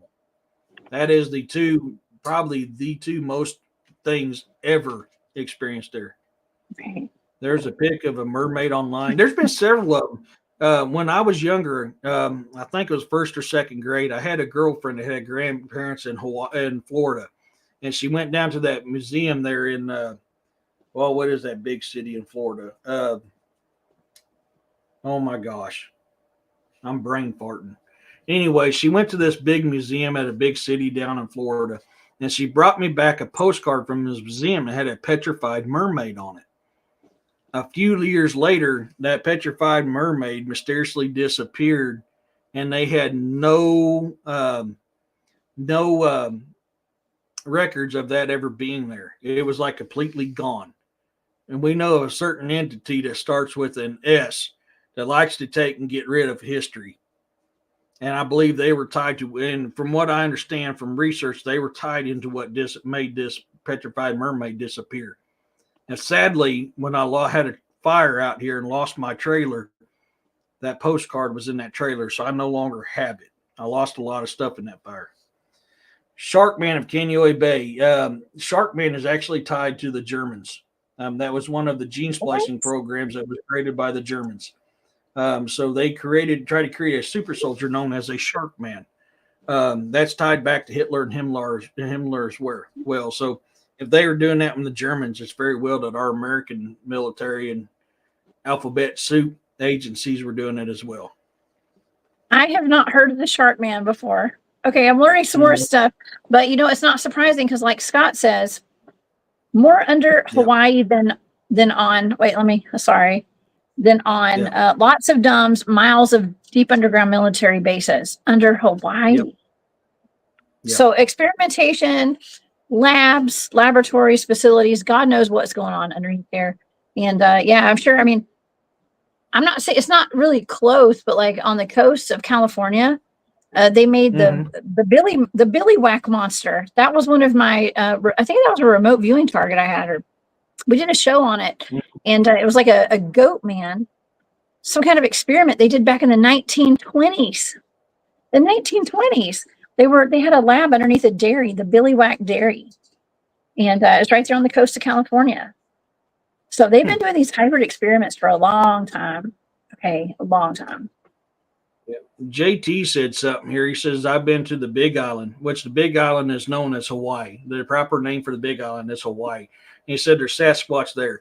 I've been in Pakalua Training Area, PTA. We call it PTA. It's Pakalua Training Area, which is on the volcano of the Big Island.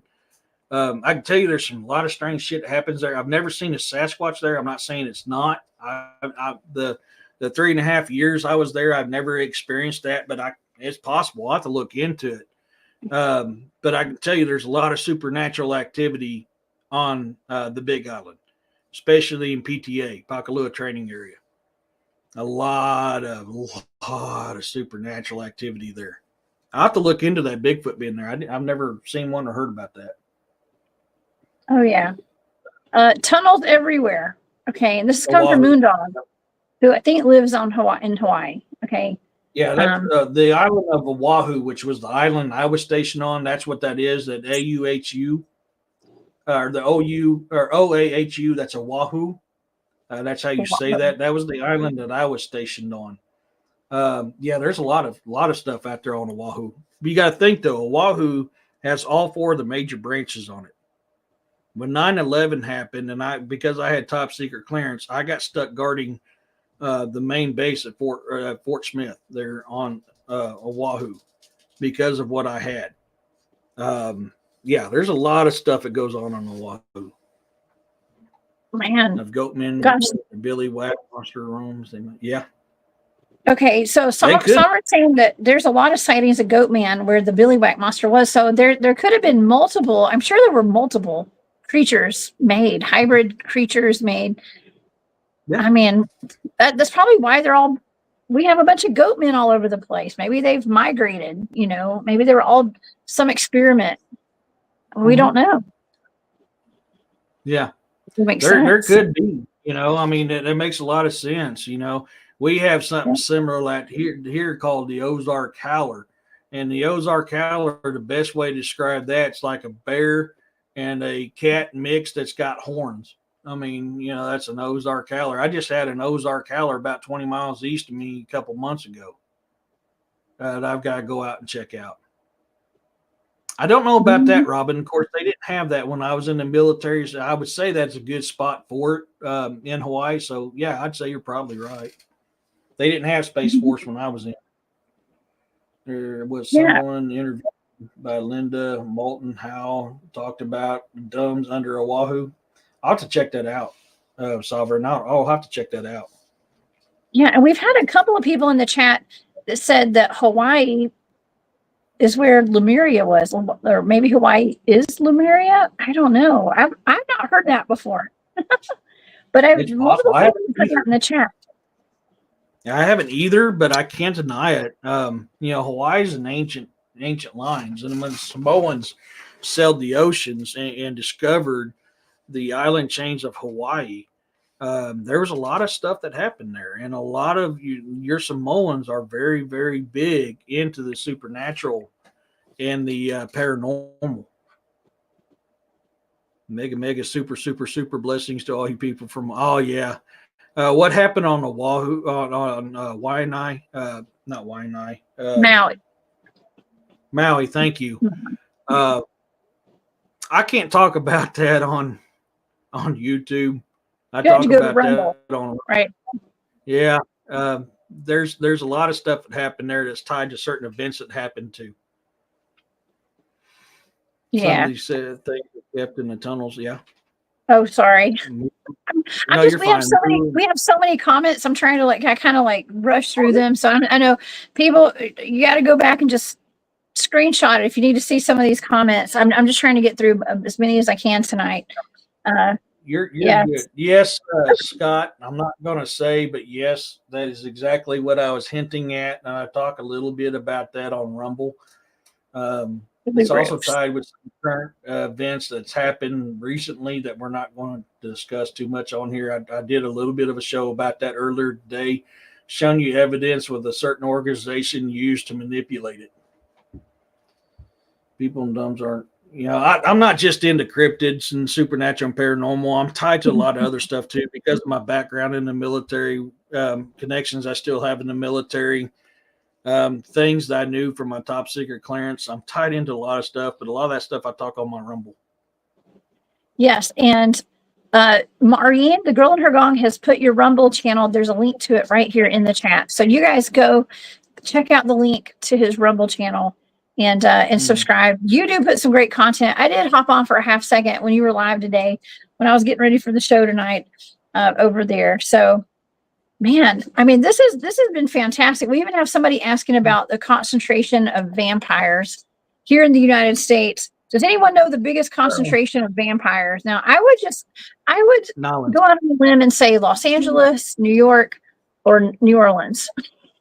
I don't know. Orleans is probably U.S. concentration. I actually used to have a U.S. border customs paperwork. Somehow it disappeared. Before I forget too far, Walter, thank you so much for that $4 super sticker. You guys are blessing Jessica so much on this. You guys are awesome. Thank you. I know I'm not affected by it, but this helps her out. Let's grow her show. She's amazing. Eric, thank you. I promote her on my show all the time. It's awesome. It's thank awesome. you. Thank you, Walter. I appreciate that. Eric, you're the best. Appreciate it. No worries. But I used to have a U.S. Customs paperwork that showing them letting vampires into the U.S. and Florida. What? Now, a lot of people Yeah. What? Say that again. I used to, What did you I just used to have say? a US I used to have a U.S. Customs document that was on my old computer that mysteriously crashed, and it was a U.S. Customs letting vampires into Florida, into U.S. through Florida. Oh It my actually had God. vampires. The vampires was what was on there as race, vampires. It was a race? They're like Mm-hmm. a race? Oh Yeah. my gosh. A lot of people Wow. don't realize the oldest female vampire you're going to find in history is Lilith, and also known as First Eve, Adam's first wife. She was cursed when she rebuked Adam and refused to go back on the orders of Adam and God. So the God sent 3 angels to bring her back, and they found her in the Tigris, if I remember correctly. I'm trying to go off memory off the top of my head. Caught her in the Tigris, and when she refused to come back, she was cursed as a succubus. And every day for the rest of her life, 100 of her offspring would be murdered or would be killed. So this is why you'll see the Jewish had the pendant of the 3 angels above the headboard of a pregnant woman and a newborn child, is to protect them against Lilith. Lilith survives off the life force of unnamed babies and women about to give birth. She is also known to sleep with single men that sleep alone and steal their seed. Now, one aspect of it, she steals her seed. The other aspect, she steals her seed and steals her life force. This would lead to. Now, Lilith has also talked about meeting with the 7-headed dragon and asking him to bring back the giants that represent the Nephilim that were here before the Nephilim, and to help her and her offspring. She has her daughters are known as succubus as well. Her male offsprings are, I forgot what it is off the top of my head. She is the oldest known female vampire that you can actually find in history. The oldest male is actually tied to Judith. And the whole theory with the silver and vampires goes back to Judas when he sold his soul for 30 pieces of silver and he hung himself upon the aspen tree. So when you're using a stake to take out a vampire, it has to be aspen because that is what Judas hung himself from, was an aspen tree. Oh my God. This is wild. I've done a couple shows on vampires. There's a part 1 and part 2. It's very, very interesting. Wow. Yes, Firewater. When she was casted out, she was known to seek out the demon, and the demon was known as Lucifer. Wow. So that's how she got the history of her marrying Lucifer. That's where that came from. It was actually that right there, which is I find interesting because the feminist party has Lilith as their symbol. They actually knew what Lilith was about. They wouldn't do it. She's pure evil. She's pure Oh my evil. gosh. A lot of people don't understand that there's different kinds of vampires. They're not all blood sucking. There's different types of vampires out there. Mm-hmm. A lot of energy vampires out there.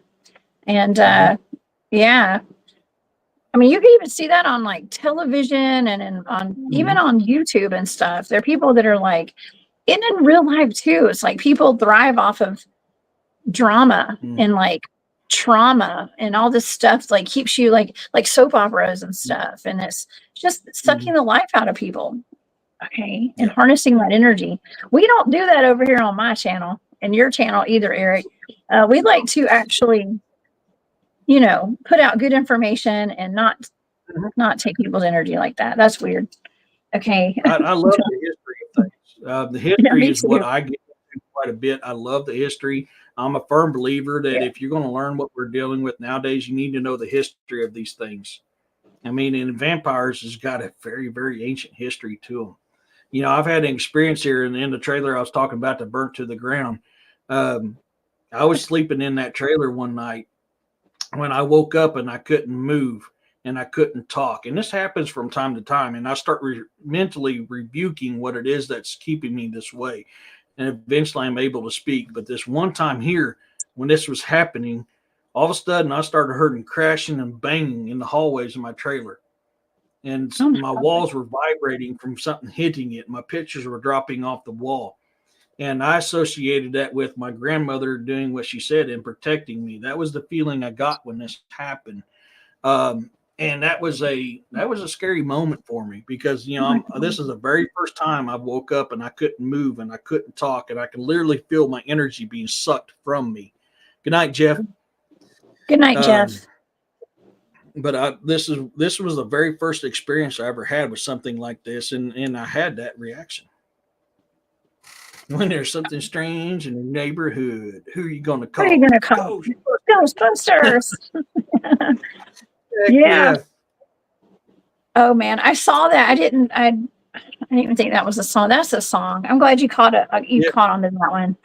The Dude, Phantom Matrix. I like that too. Mm-hmm. Edgar says emotional black holes. Yes, there are emotional black holes out there. Yep. Yeah, energy drains. Man, this is a fantastic show tonight. Oh my gosh, this is so cool. And man, we could talk forever about this stuff. I think that we need to maybe we should save this for the next show. You're gonna have to come back, hang out with me some more. And it really did come full circle too. And people in the chat were mentioning that it really it has come full circle. We started off talking about, I mean, all of your experiences as a kid and like the paranormal stuff. We went into the werewolves and the dogmen, and we've gone into other cryptids and topics, even in Hawaii with the night marchers and Sasquatch and so much more.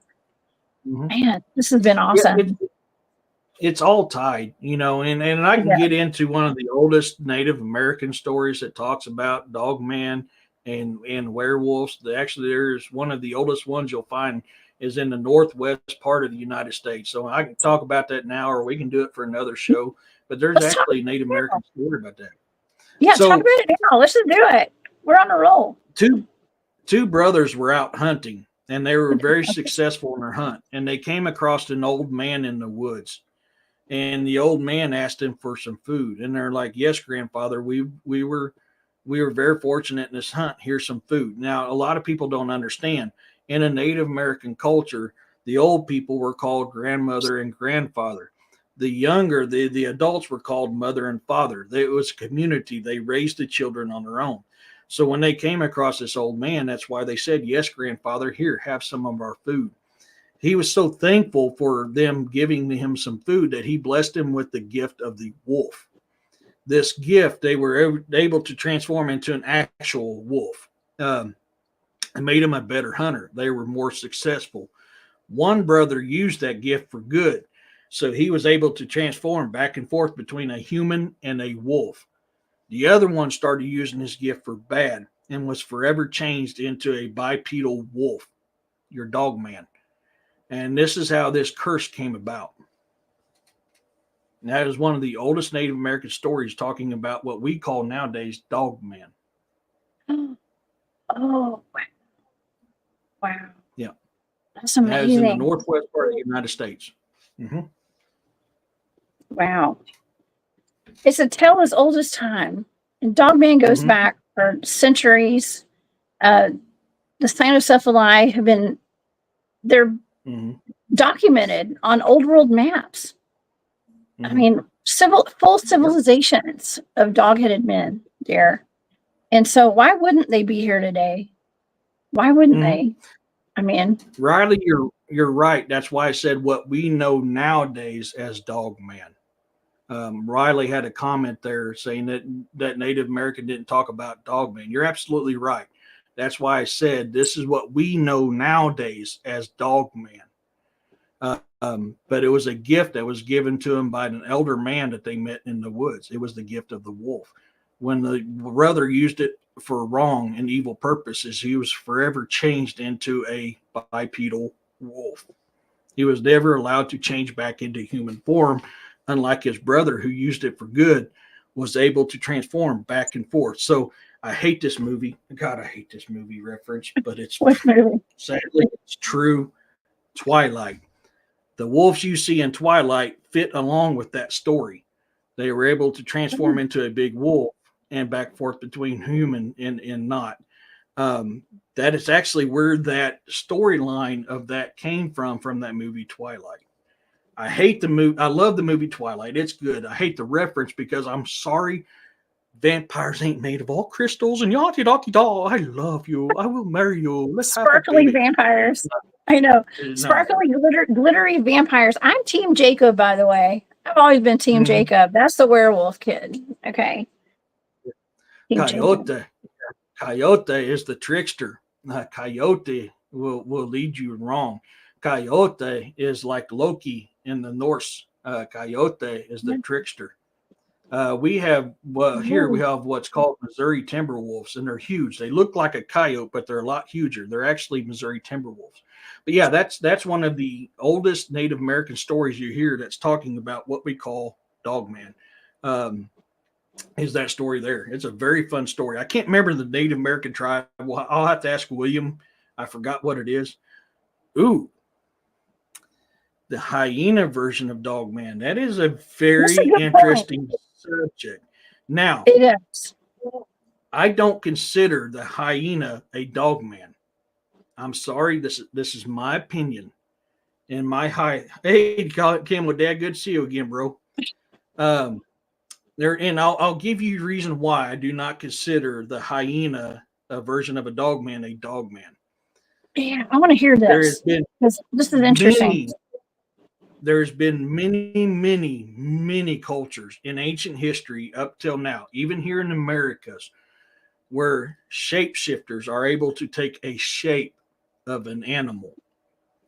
I'm a big believer that what we call the hyena Bigfoot or Dogman is not a Dogman. It's actually a shapeshifter that took upon the shape of the hyena.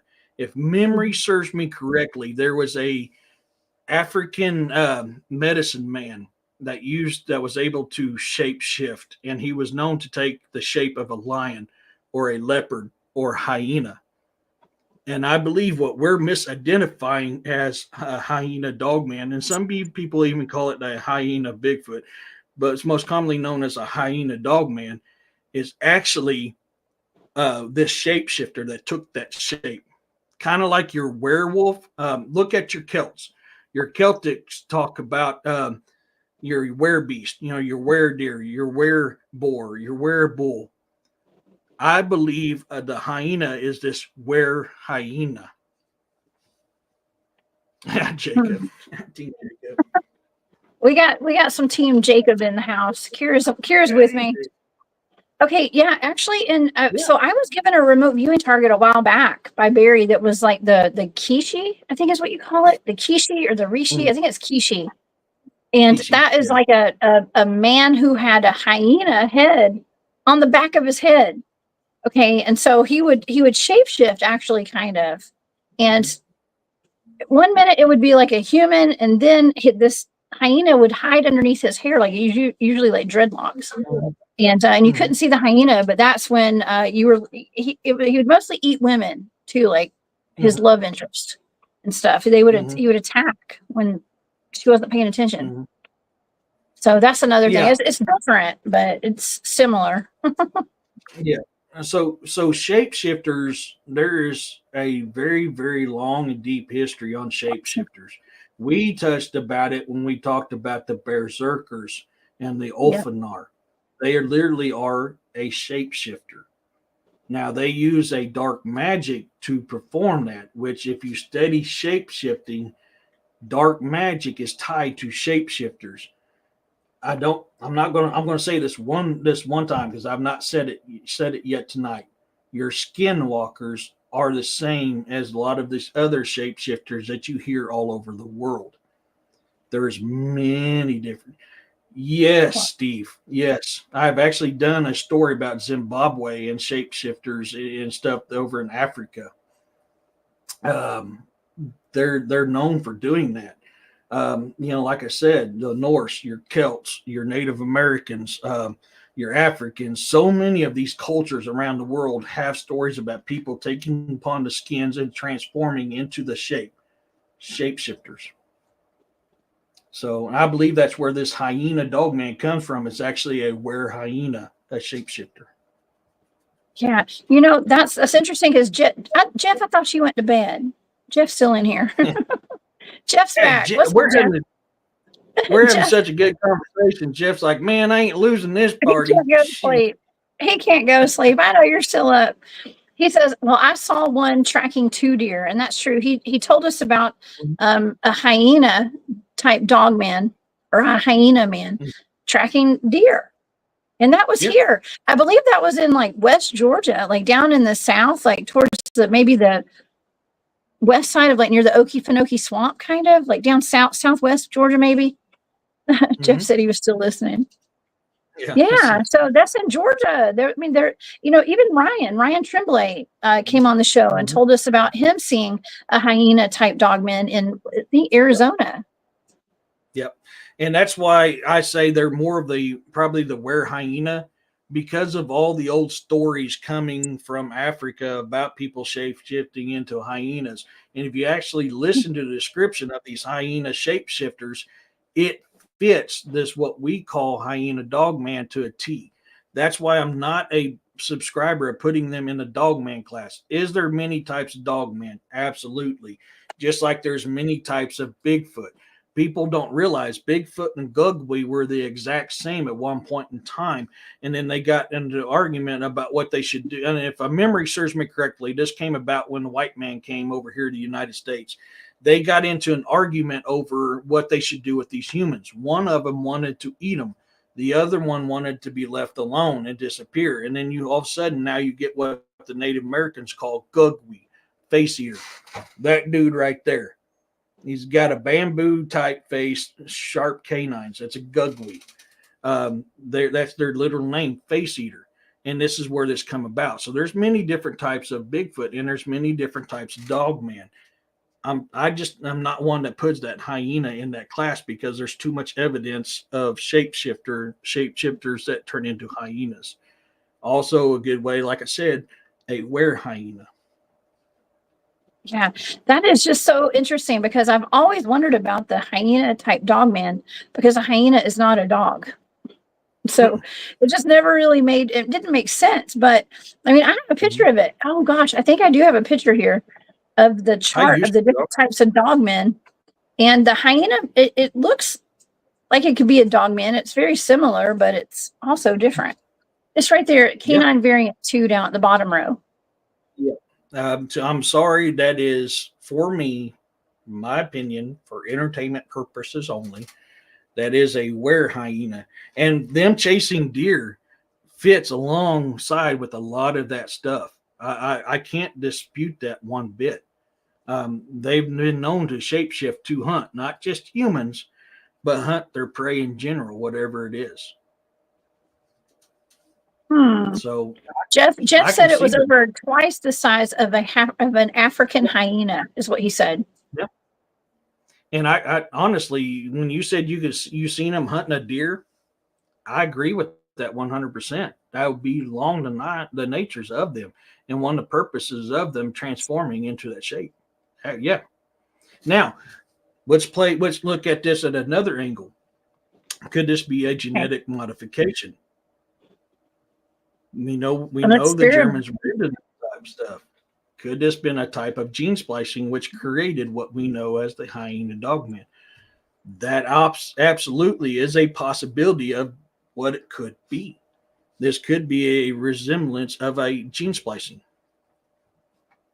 Wow, that's a good point. And Steve says, again, with Zimbabwe, there are a lot of people who go missing. The country people there still attribute this to shapeshifters. Yeah. And then there's also an ancient structure that's tied to aliens called the Great Zimbabwe. The race mysteriously disappeared. Zimbabwe is also, a lot of people don't know, the Bermuda Triangle is not the only one out there. There's actually 12 of them. One of them is in Zimbabwe. There's 6 of them above the equator, 6 of them below the equator. They're all along a perfect line except for the North and South Pole. One of them is there in Zimbabwe.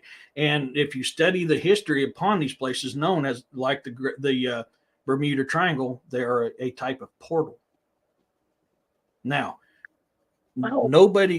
people can't just walk into a portal. If you don't have the right frequency, it will unalive you in a heartbeat. I mean, you read all the ancient Sanskrits. and stuff like that. They tell you this. You have to have an amulet or something with that frequency to be able to safely pass through that portal. That's why I cannot agree with Bigfoot walking in and out of portals and Dogman's doing it, because now there is stories of the holy men of these Bigfoot that have the ability to walk through that portal. So that part, yes, but your average Joe Bigfoot walking through a portal, I can't, because there's too much history on portals telling you have to have a certain talisman with the right frequency in order to do it safely. Now, can you accidentally walk into one? Sadly, that happens even with humans. It happens. I hate to say it. Usually don't end well. Okay, well, if you're talking. Well, you know that I had 2 teammates that walked into a portal, and they both have passed away now. Yeah. So, and I remember when you told me maybe about you're that. good. You told me about that when I was talking about you just before on the sideline, because you and me have conversations off the air. Yeah, and we were kind of talking about this type of stuff. And I said, yeah, it's kind of in here. Look at your Anunnaki. You look at all this other stuff. And when they were using portals, they always had a talisman. Even the Egyptians, when they used, when you see descriptions in Egypt, they had a talisman when they went through this portal. Sadly, this is what happens if you don't have the right frequency. I hate to say it, and I'm not trying to be mean to nobody. Please don't take it the wrong way. It is what it is. Yeah. Yeah. It is what it is. I mean, we don't know. I mean, and also you got to think about it. Portals. That's also, and I'm not going to bring any kind of your experiences, because I don't know what your experiences have been, but I know that you have spent some time in the Middle East, I'm sure, in your military career, and there are portals there, stargates. We hear about it pretty often, and I think probably some of the wars have been fought over those stargates, for all I know. This last one that we were in over there in a great kitty litter box that we was at, it originally began to, I'm trying to be careful on how this is. We was grabbing an Anunnaki artifact that was tied to, known as Project Looking Glass. The materials who made this looking glass was not of anything of this earth. It was actually tied to the Anunnaki. You can take that to certain energy locations around the planet to be able to look to it, and it would give you so many different variants of the future. And they use this to try to manipulate the future to their advantage. That is one of the main reasons why we was over there. Yeah, Project. Wait, which one is that? Project Looking Glass.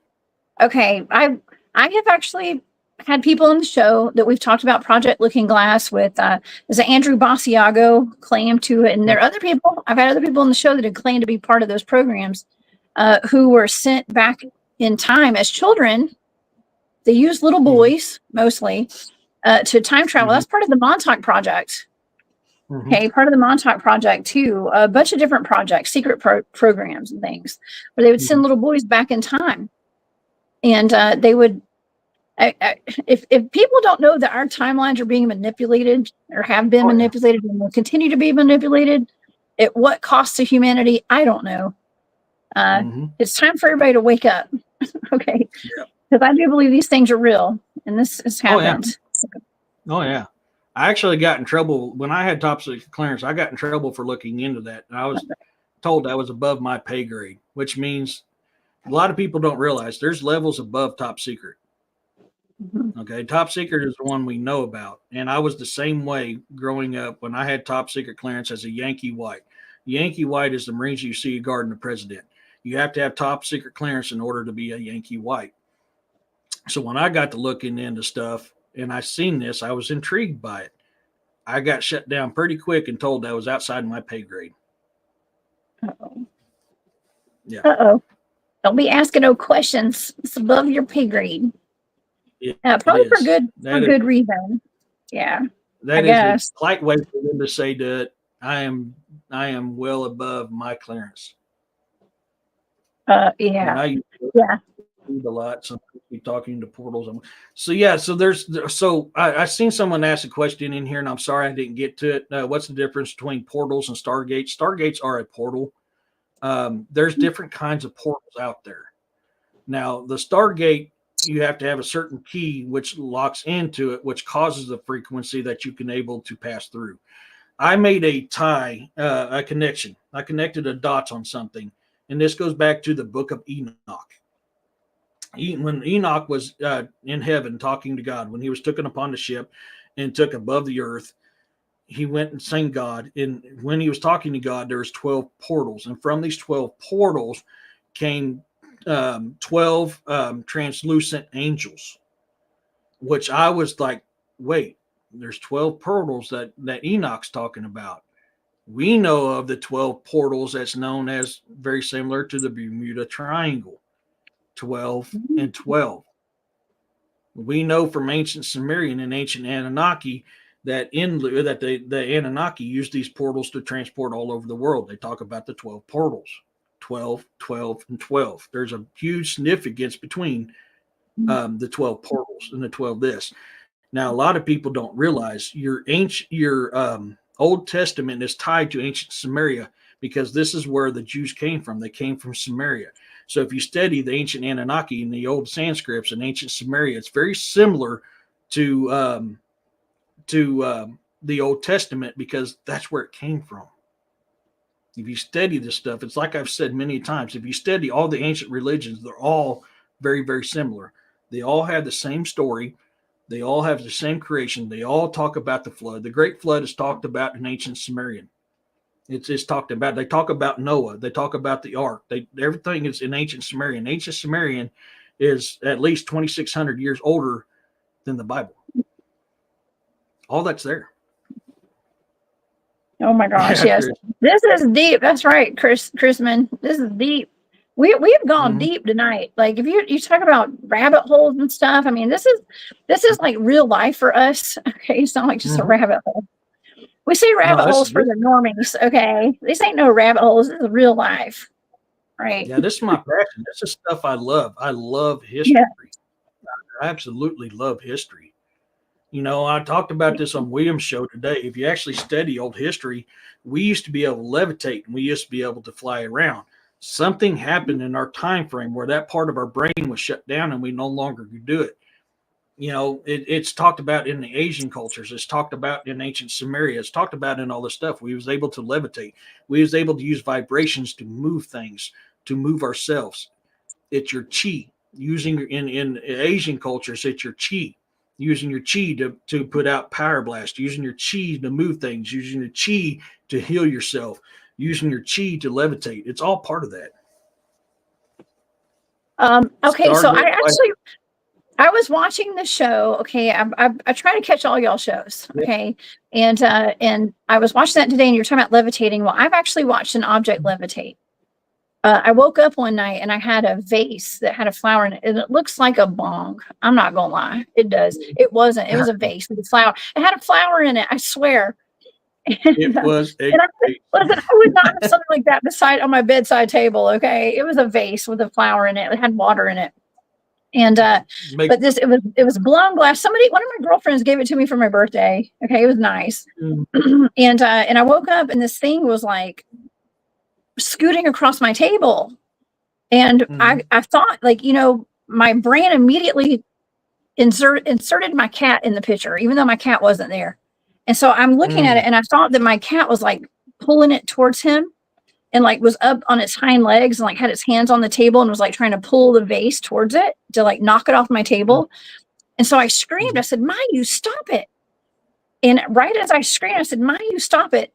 The vase flew off the table, and it just levitated right in front of me for like seconds, and it just sat in the midair, and then it just crashed to the floor. And I had hardwood floors. It was an old house with hardwood floors, and my cat meowed. He was in his bed across the room. It wasn't him, and I remember, like, I'd had so much paranormal activity in that house. I just was like, I just closed my eyes and I just went to sleep. I was like, I must be dreaming. And I woke up the next morning, and the vase was sitting upright on the floor. It had water on the ground, and the flower was on the ground beside it. And the thing should have crashed and broken into a million pieces, and it didn't. It was intact. I still have it to this day. It was intact. But I had watched it. It flew off the table, and it hung in midair.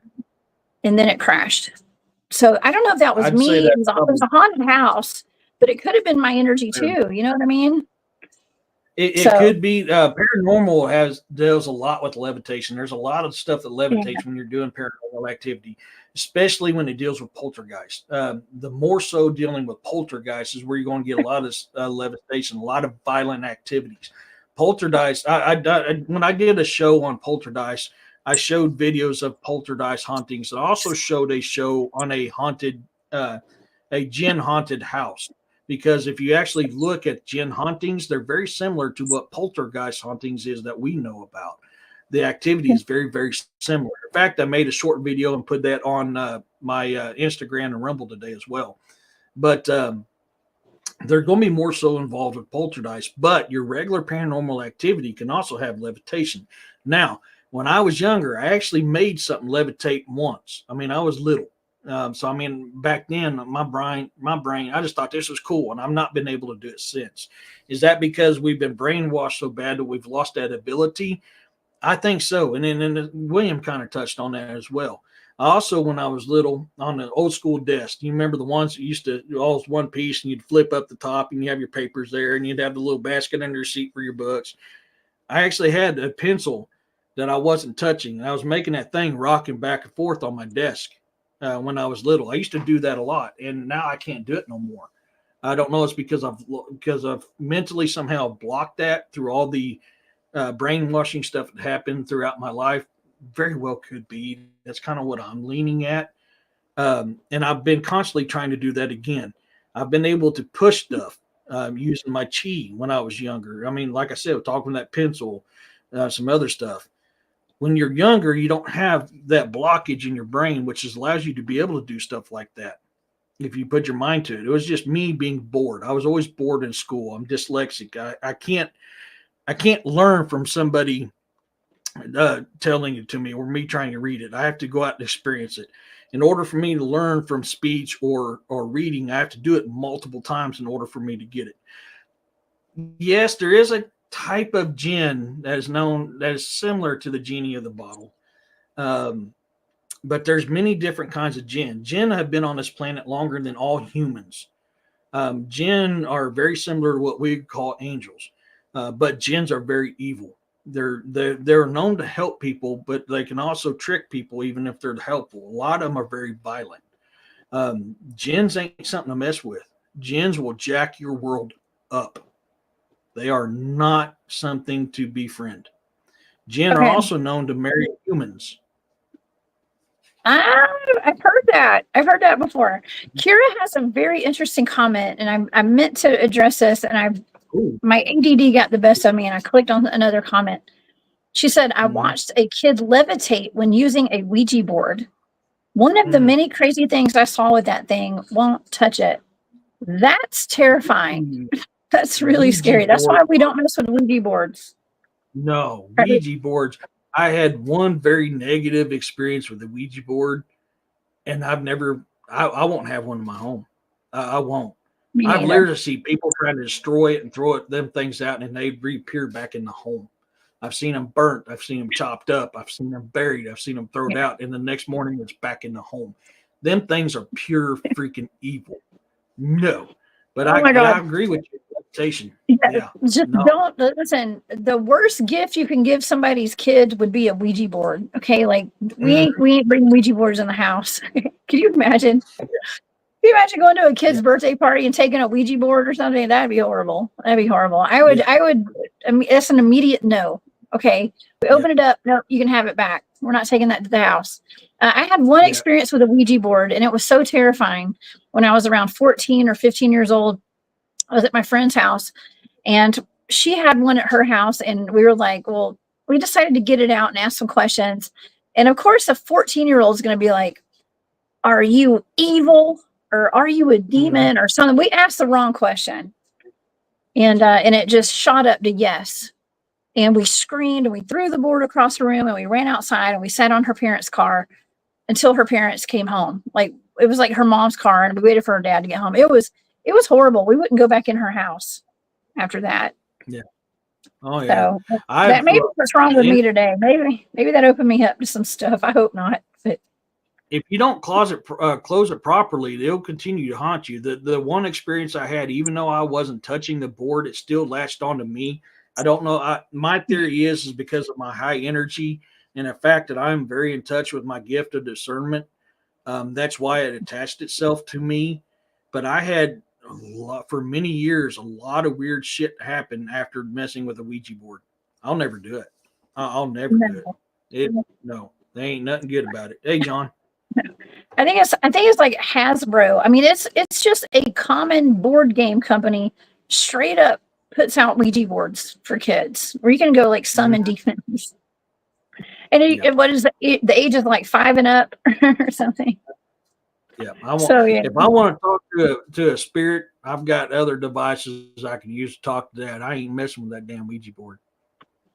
I'm not. I just posted I done a EVP at a certain location at night one time. I've always had feeling there was paranormal activity there. I've seen stuff. I felt stuff. So one time I was in this location at night and I done an EVP there and I got a response. And it said his name was I forgot his name off the top of my head, but he was killed and he wants me to find him. And all this is on my YouTube. I posted this on my YouTube. Anytime I do stuff like that and I get reactions, I record and I post it. I share what I find because I'm a big believer this is how we learn. I'll use an EVP. I will never use a Ouija board. Never.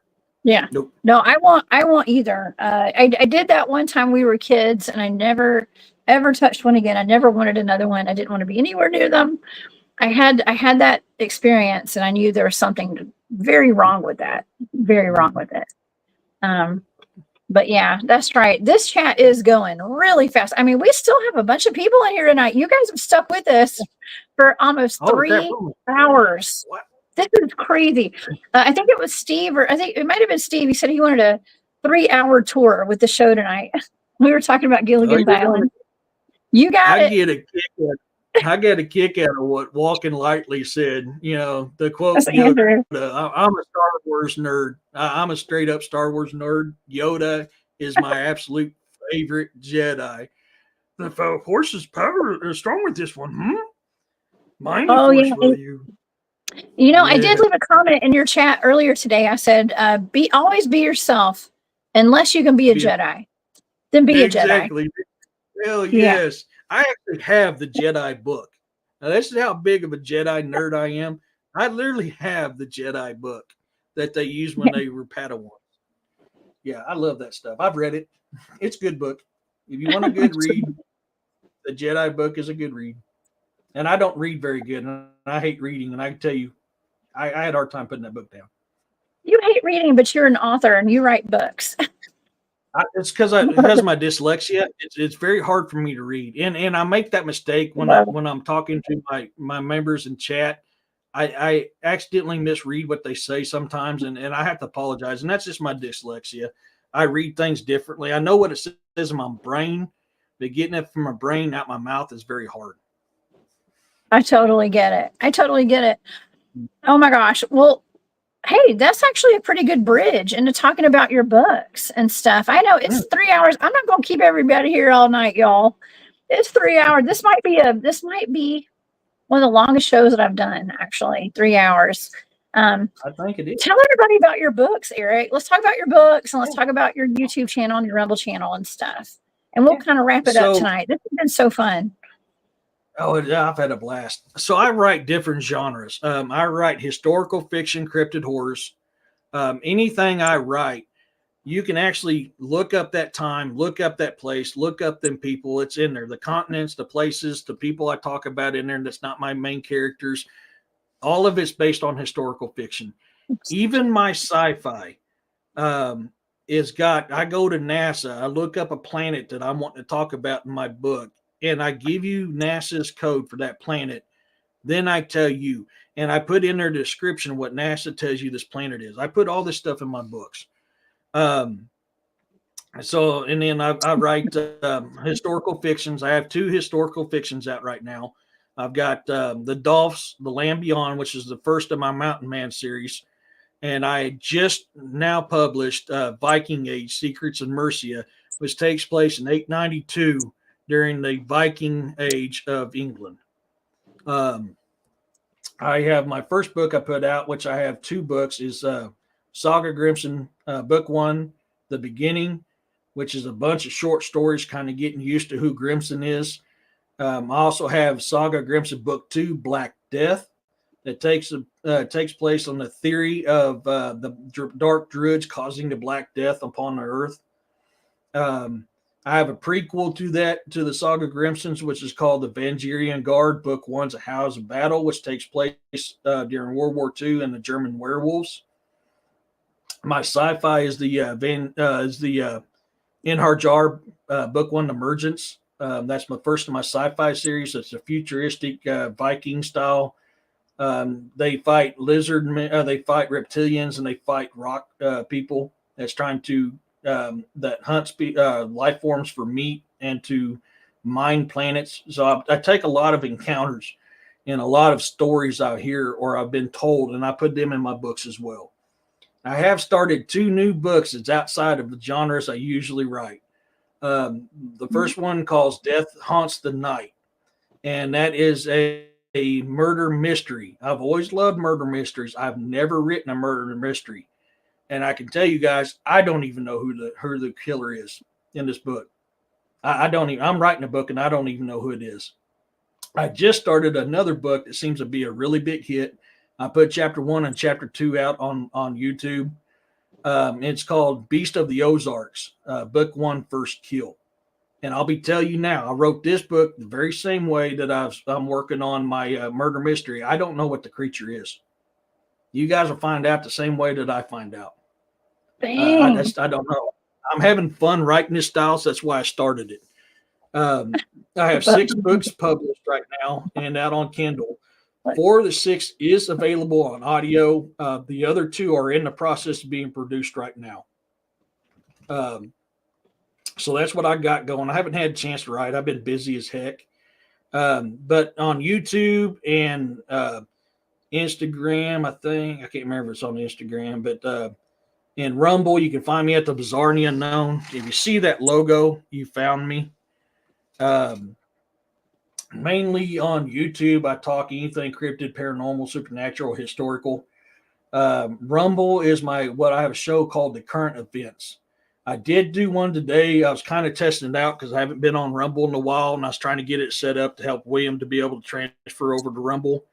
So I did talk about some certain events that just happened recently, showed a video supporting my theory behind what happened, and talked about why it's happened in this area. I don't want to get into detail. If you want to know, go to my Rumble, watch the video. And I was able to finally get William on there. We figured it out. So today was a test run / I haven't done a current events in a while, so I needed to do one. So when I talk about things that I can't talk about on here, I go to Rumble and talk about it where I have a little bit more freedom. But that's going to be more of your political current event stuff than it is going to be cryptid, paranormal, supernatural. That'll be mainly on YouTube, my author's Facebook page, and Twitch. Oh yeah, the Bizarre and the Unknown, y'all. Please go there. I don't think I had my ticker going down there the whole show, and it has it on here. So, and you also have a show on the weekends too with William Nighthawk called with the Weekend Morning Brew. Okay. Well, right? I do a show with him Friday night, which is called Into the Red Rabbit Hole. Last Friday night, we did a pickup of what I kind of jumped into something last Saturday or Sunday, dealing with Alexa. And I have an Alexa. I don't keep it plugged in. It was given to me by my insurance company. So if I'm trying to debunk some things that's online that they're saying, oh, Alexa says this or this says this, I'll plug this in and try to debunk it. What started out on this one here, it did not debunk it. It confirmed what this video was. It blew my mind. Most of the time, I can debunk what they say, that these things are saying. I did not do it this last time. Well, that led into a bunch of other questions, which led into part 2 of that Friday night, where we asked Alexa a bunch of questions, and she revealed some interesting things. And all of a sudden, after doing that this morning, I found a ABC and all them were coming about saying how Alexa was giving out misinformation about this certain interview that we talked about. So it's them trying to cover their ass. Oh my God. Yeah. But Your insurance company wants to spy on you. That's what that is. It happens. But I usually do that with him. And then Saturday and Sunday mornings, we have the morning brew show, and it can go anywhere. We rarely stay on topic. I'll be honest with you. On his shows, we rarely stay on topic. But it's there always you go. good. Yeah, Robin was there, and she'll tell you. I mean, it was interesting stuff, man. It was some real interesting stuff last night. Even last Saturday or Sunday, when we started kicking this thing off, and then we got hooked into it. You know, it was talking about the ice wall around Antarctica, and it was talking about this other stuff, and it was confirming, yeah, there's an ice wall that surrounds Antarctica and all this other stuff. I mean, we had a lot of fun. And what we did was we had the subscribers, they came up with questions. We asked them questions ourselves. We allowed them to give us questions to ask as well, and we tried to get her to do it. And yeah, there you go, Camel Dad. Yeah. Yeah, you're right. We go all over the place, man. It's great. Yeah, it's fun to mess. And I mess with Alexa too, the girl. I really do. She aggravates me because she doesn't speak hillbilly. So I get agitated with her from time to time. But yeah. No, it was really good. I wasn't speaking up in the chat, but I was in there. I was listening when you guys were doing that. And I heard some of the Alexa answers, and I don't know. I guess I'm a conspiracy theorist. I mean, first of all, I don't have an Alexa in my house. I've disabled anything that could potentially be anything like that on my phone and in my home and everything.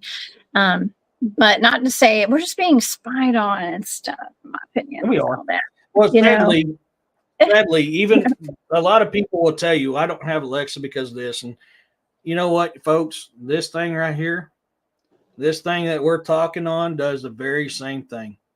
It does. And even the TV does too. We got smart TVs and all that. They're watching us. They're listening. Okay. So, I mean, there's no escaping it. No, there ain't. That's why if you want to talk about something if you want to talk about something that you don't want overheard, you have to literally take and walk away and lock your electronics up in something enclosed and walk a minimum of 30 yards away from it. They have a satellite and come down and beam a 3D image of everything that's within a 30 feet circle of your device. They can read everything that's written down. They can hear everything. They can see everything all in 3D. Sorry, I didn't know it was that precise. My goodness. That's even worse than what I was thinking. Okay, well. Thank you. Yeah, I appreciate it. Yeah. But no, it's and that's why I'm not as worried about it now.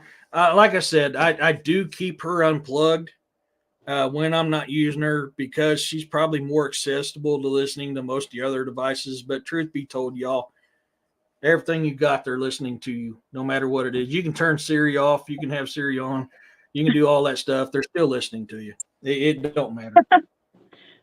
Bravo Johnny says going feral is a big commitment. It is. It is, but a lot of people have had to kind of be on the verge of being feral this past 2 weeks because of the power outages and the storms that have come through. And there's a fine line there. After you don't have power, no heat, no air, no internet, no electricity for a week. That's rough. I've gone without power for a week during a snowstorm. It was horrible. For me, it's not that big of a deal. I grew up without all this fancy stuff. I could survive a time without it. If I get hungry enough, I got plenty of stuff in my backyard I can take care of. I won't go hungry. I got a well. I won't go thirsty. I've got a river close by, a creek and a pond. I won't go thirsty. I can make a fire. I can shoot a bow. I can shoot a rifle. I can use a knife. I mean, I ain't worried about it. I've lived off of candlelight before. I can do her again, by golly, George. Oh yeah, no, I got all the camping gear. It pays to be a Bigfoot field researcher. I got all the gear. We're fine. We're going to survive no matter what. We got plenty of food. We got plenty of heat. We got propane. We're good. We got 3 grills. I mean, come on. We got everything we need. But the neighbors may not. You know what I mean? and people in Y'all might town think don't. it's, y'all might think it's disgusting, but I've ate dog and cat before over in Japan. As long as God, it ain't mine, I'll do it again. you I have mean, to go there. there's food. There's Dang food it, out there. dang it, It Eric, has. I dang it. have. I really have, man. It's not bad. Okay, No. all right, But y'all. We love dogs and cats, and y'all know that Eric loves yeah, dogs. He's got them all over his shoulders and his lap and everywhere. He's always got dogs all over him and cats. they're, Okay, they're so he's waiting. not They're eating waiting. dogs and cats, y'all. I Eating got the me dogs and eating the cats. We've heard that. I've I heard got that me recently. Okay. yeah, I've got a foot warmer My underneath my gosh. feet right now to keep my feet warm. He finally crawled out of the back behind my back and is laying at my feet. That's his favorite place to be. So I've got him Oh down my there God. keeping my feet warm at the moment. I know. I've got my dog right here too. She's always by my feet as well. We love our Yeah. dogs and our cats, y'all. I know. Eric, you're Oh my crazy. gosh, Dawn. Snow's behind me. Yeah. Snow, my little buddy. My gosh, that dude let me down one day when I was out looking at Bigfoot stuff. That dude left me high and dry in the woods and would not come. He didn't leave. I mean, he stayed at the edge of the wood in the field, but my God, he wouldn't come in. He just, that little dude, he's like, I'm gone. We got that bad feeling when I was out there grabbing that evidence. Actually, I had to cut my short because I was like, I can't find my dog. Then I go out in the field. He's right there dancing along the tree line in the field. And I was like, dude, what the hell? You left me high and dry. And he's like, I'm glad you're okay. Let's go back to the house. Oh my God. Our pets are like little people. They really are. And Oh, I don't know what we do without them. I don't. Oh no. my gosh. Well, Eric, thank you so much for being here tonight. This has been so fun. I cannot believe we've gone over 3 hours tonight. This is over 3 hours. This is the longest show I've ever done on my channel, I'm pretty sure. Okay. So, This is awesome. man, you guys please go purchase Eric's books on Amazon, author E.D. Testerman on Amazon. Y'all go look him up, grab his books. Please go to The Bizarre and the Unknown on YouTube and on Rumble and subscribe to his channel on both of those places. And please go to Nighthawk High Strangeness as well on that podcast on YouTube. And he's on Rumble too. To catch Eric. And Eric, you better come back and hang out with me again. This was too good. Too good. Anytime you want me to come on, Jessica, you let me know. I enjoy Okay. doing this. This is my 4th show I've done today. My days off, my 3 days off, I'm doing podcast and research and writing books.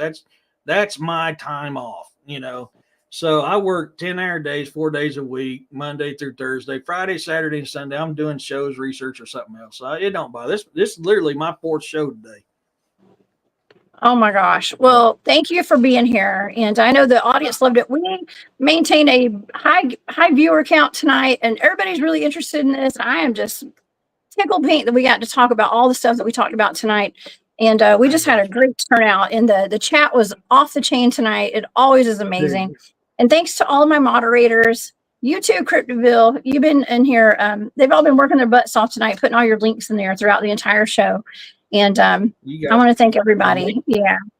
Thank y'all so much. Everybody in here on the chat, it just makes the show go even better. We have great shows every time, but y'all just make it all better. And we have some fun comments in here. That's why we do this. You guys are the reason why we do this stuff. And it's truly a blessing to be able to experience this and to break out of a shell and do something like this. And you guys make that possible. You guys are amazing. Yes. I always have smart guests. Sometimes they're just smart assy too. Okay. I'm an old Marine grunt NCO. I got to be careful because that old Marine grunt NCO comes out sometime like, ooh, Eric, calm down. You can't say that to civvies. Oh my gosh, this has been great, man. All right, well, everybody, y'all go get some rest tonight. It's getting late over here on the East Coast, and I know you're actually an hour behind me, so you're not. It's not 1 o'clock in the morning where you are, but over here 12 in Georgia, it's late, and I hope everybody has a wonderful night. Thank you all so much for being here. Thank you for all the super stickers tonight, and thank you for all the support. Thank you, Larry, for giving out all those. I think you gave out some memberships tonight. as well. So yeah, that was amazing, man. I just really appreciate all the support. It means the world to me. And so wonderful. Well, I will be back on Monday, you guys. I have John Vendaventure coming back. We're going to be talking about the Kecksburg UFO and the Nazi Bell and all that stuff. I don't know exactly everything we're talking about, but it's going to have something to do with the Kecksburg UFO incident, I do believe. So please come and see me on Monday. Yeah, it'll be a good show. I'll be doing a show tomorrow on UFOs and the ancient history of, cave, cave paintings and all this other stuff that has UFOs in it. It shows you how long they've actually been here. Oh, that's going to be awesome. So that's in the morning at 11. It's going to be 11 a.m. my time, 10 a.m. Central. No, it'll be 6 o'clock tomorrow night on my show. Oh, tomorrow night. Oh, on your channel. Okay. Are you going to be on Nighthawk's show in the morning? We won't be on YouTube. We'll be on Rumble tomorrow morning. On Rumble. Okay. It'll be 10 o'clock Central Standard Time, 11 o'clock East Coast time. Okay. Wonderful. All right. Well, y'all meet us over there. I'm going to try to make that in the morning too, over on Nighthawk High Strangeness on Rumble, and then on the Bizarre and the Unknown tomorrow night. Mm-hmm. All right, everybody. We had a 3-hour tour, Steve. And Steve, thank you. I've been getting your gifts. Let's just say thank you for that. I appreciate you so much. You were the sweetest. And it was a 3-hour tour. Y'all, please stay safe out there. Keep your heads on swivels, or your head. I hope y'all don't have multiple heads. Keep your head on a swivel. Stay safe, and take care of yourselves and each other, y'all. All right. Eric, have a great night. Thanks again for being here. And we'll see y'all. Thank you. I'll see y'all Monday. All right. Bye, everybody. Bye.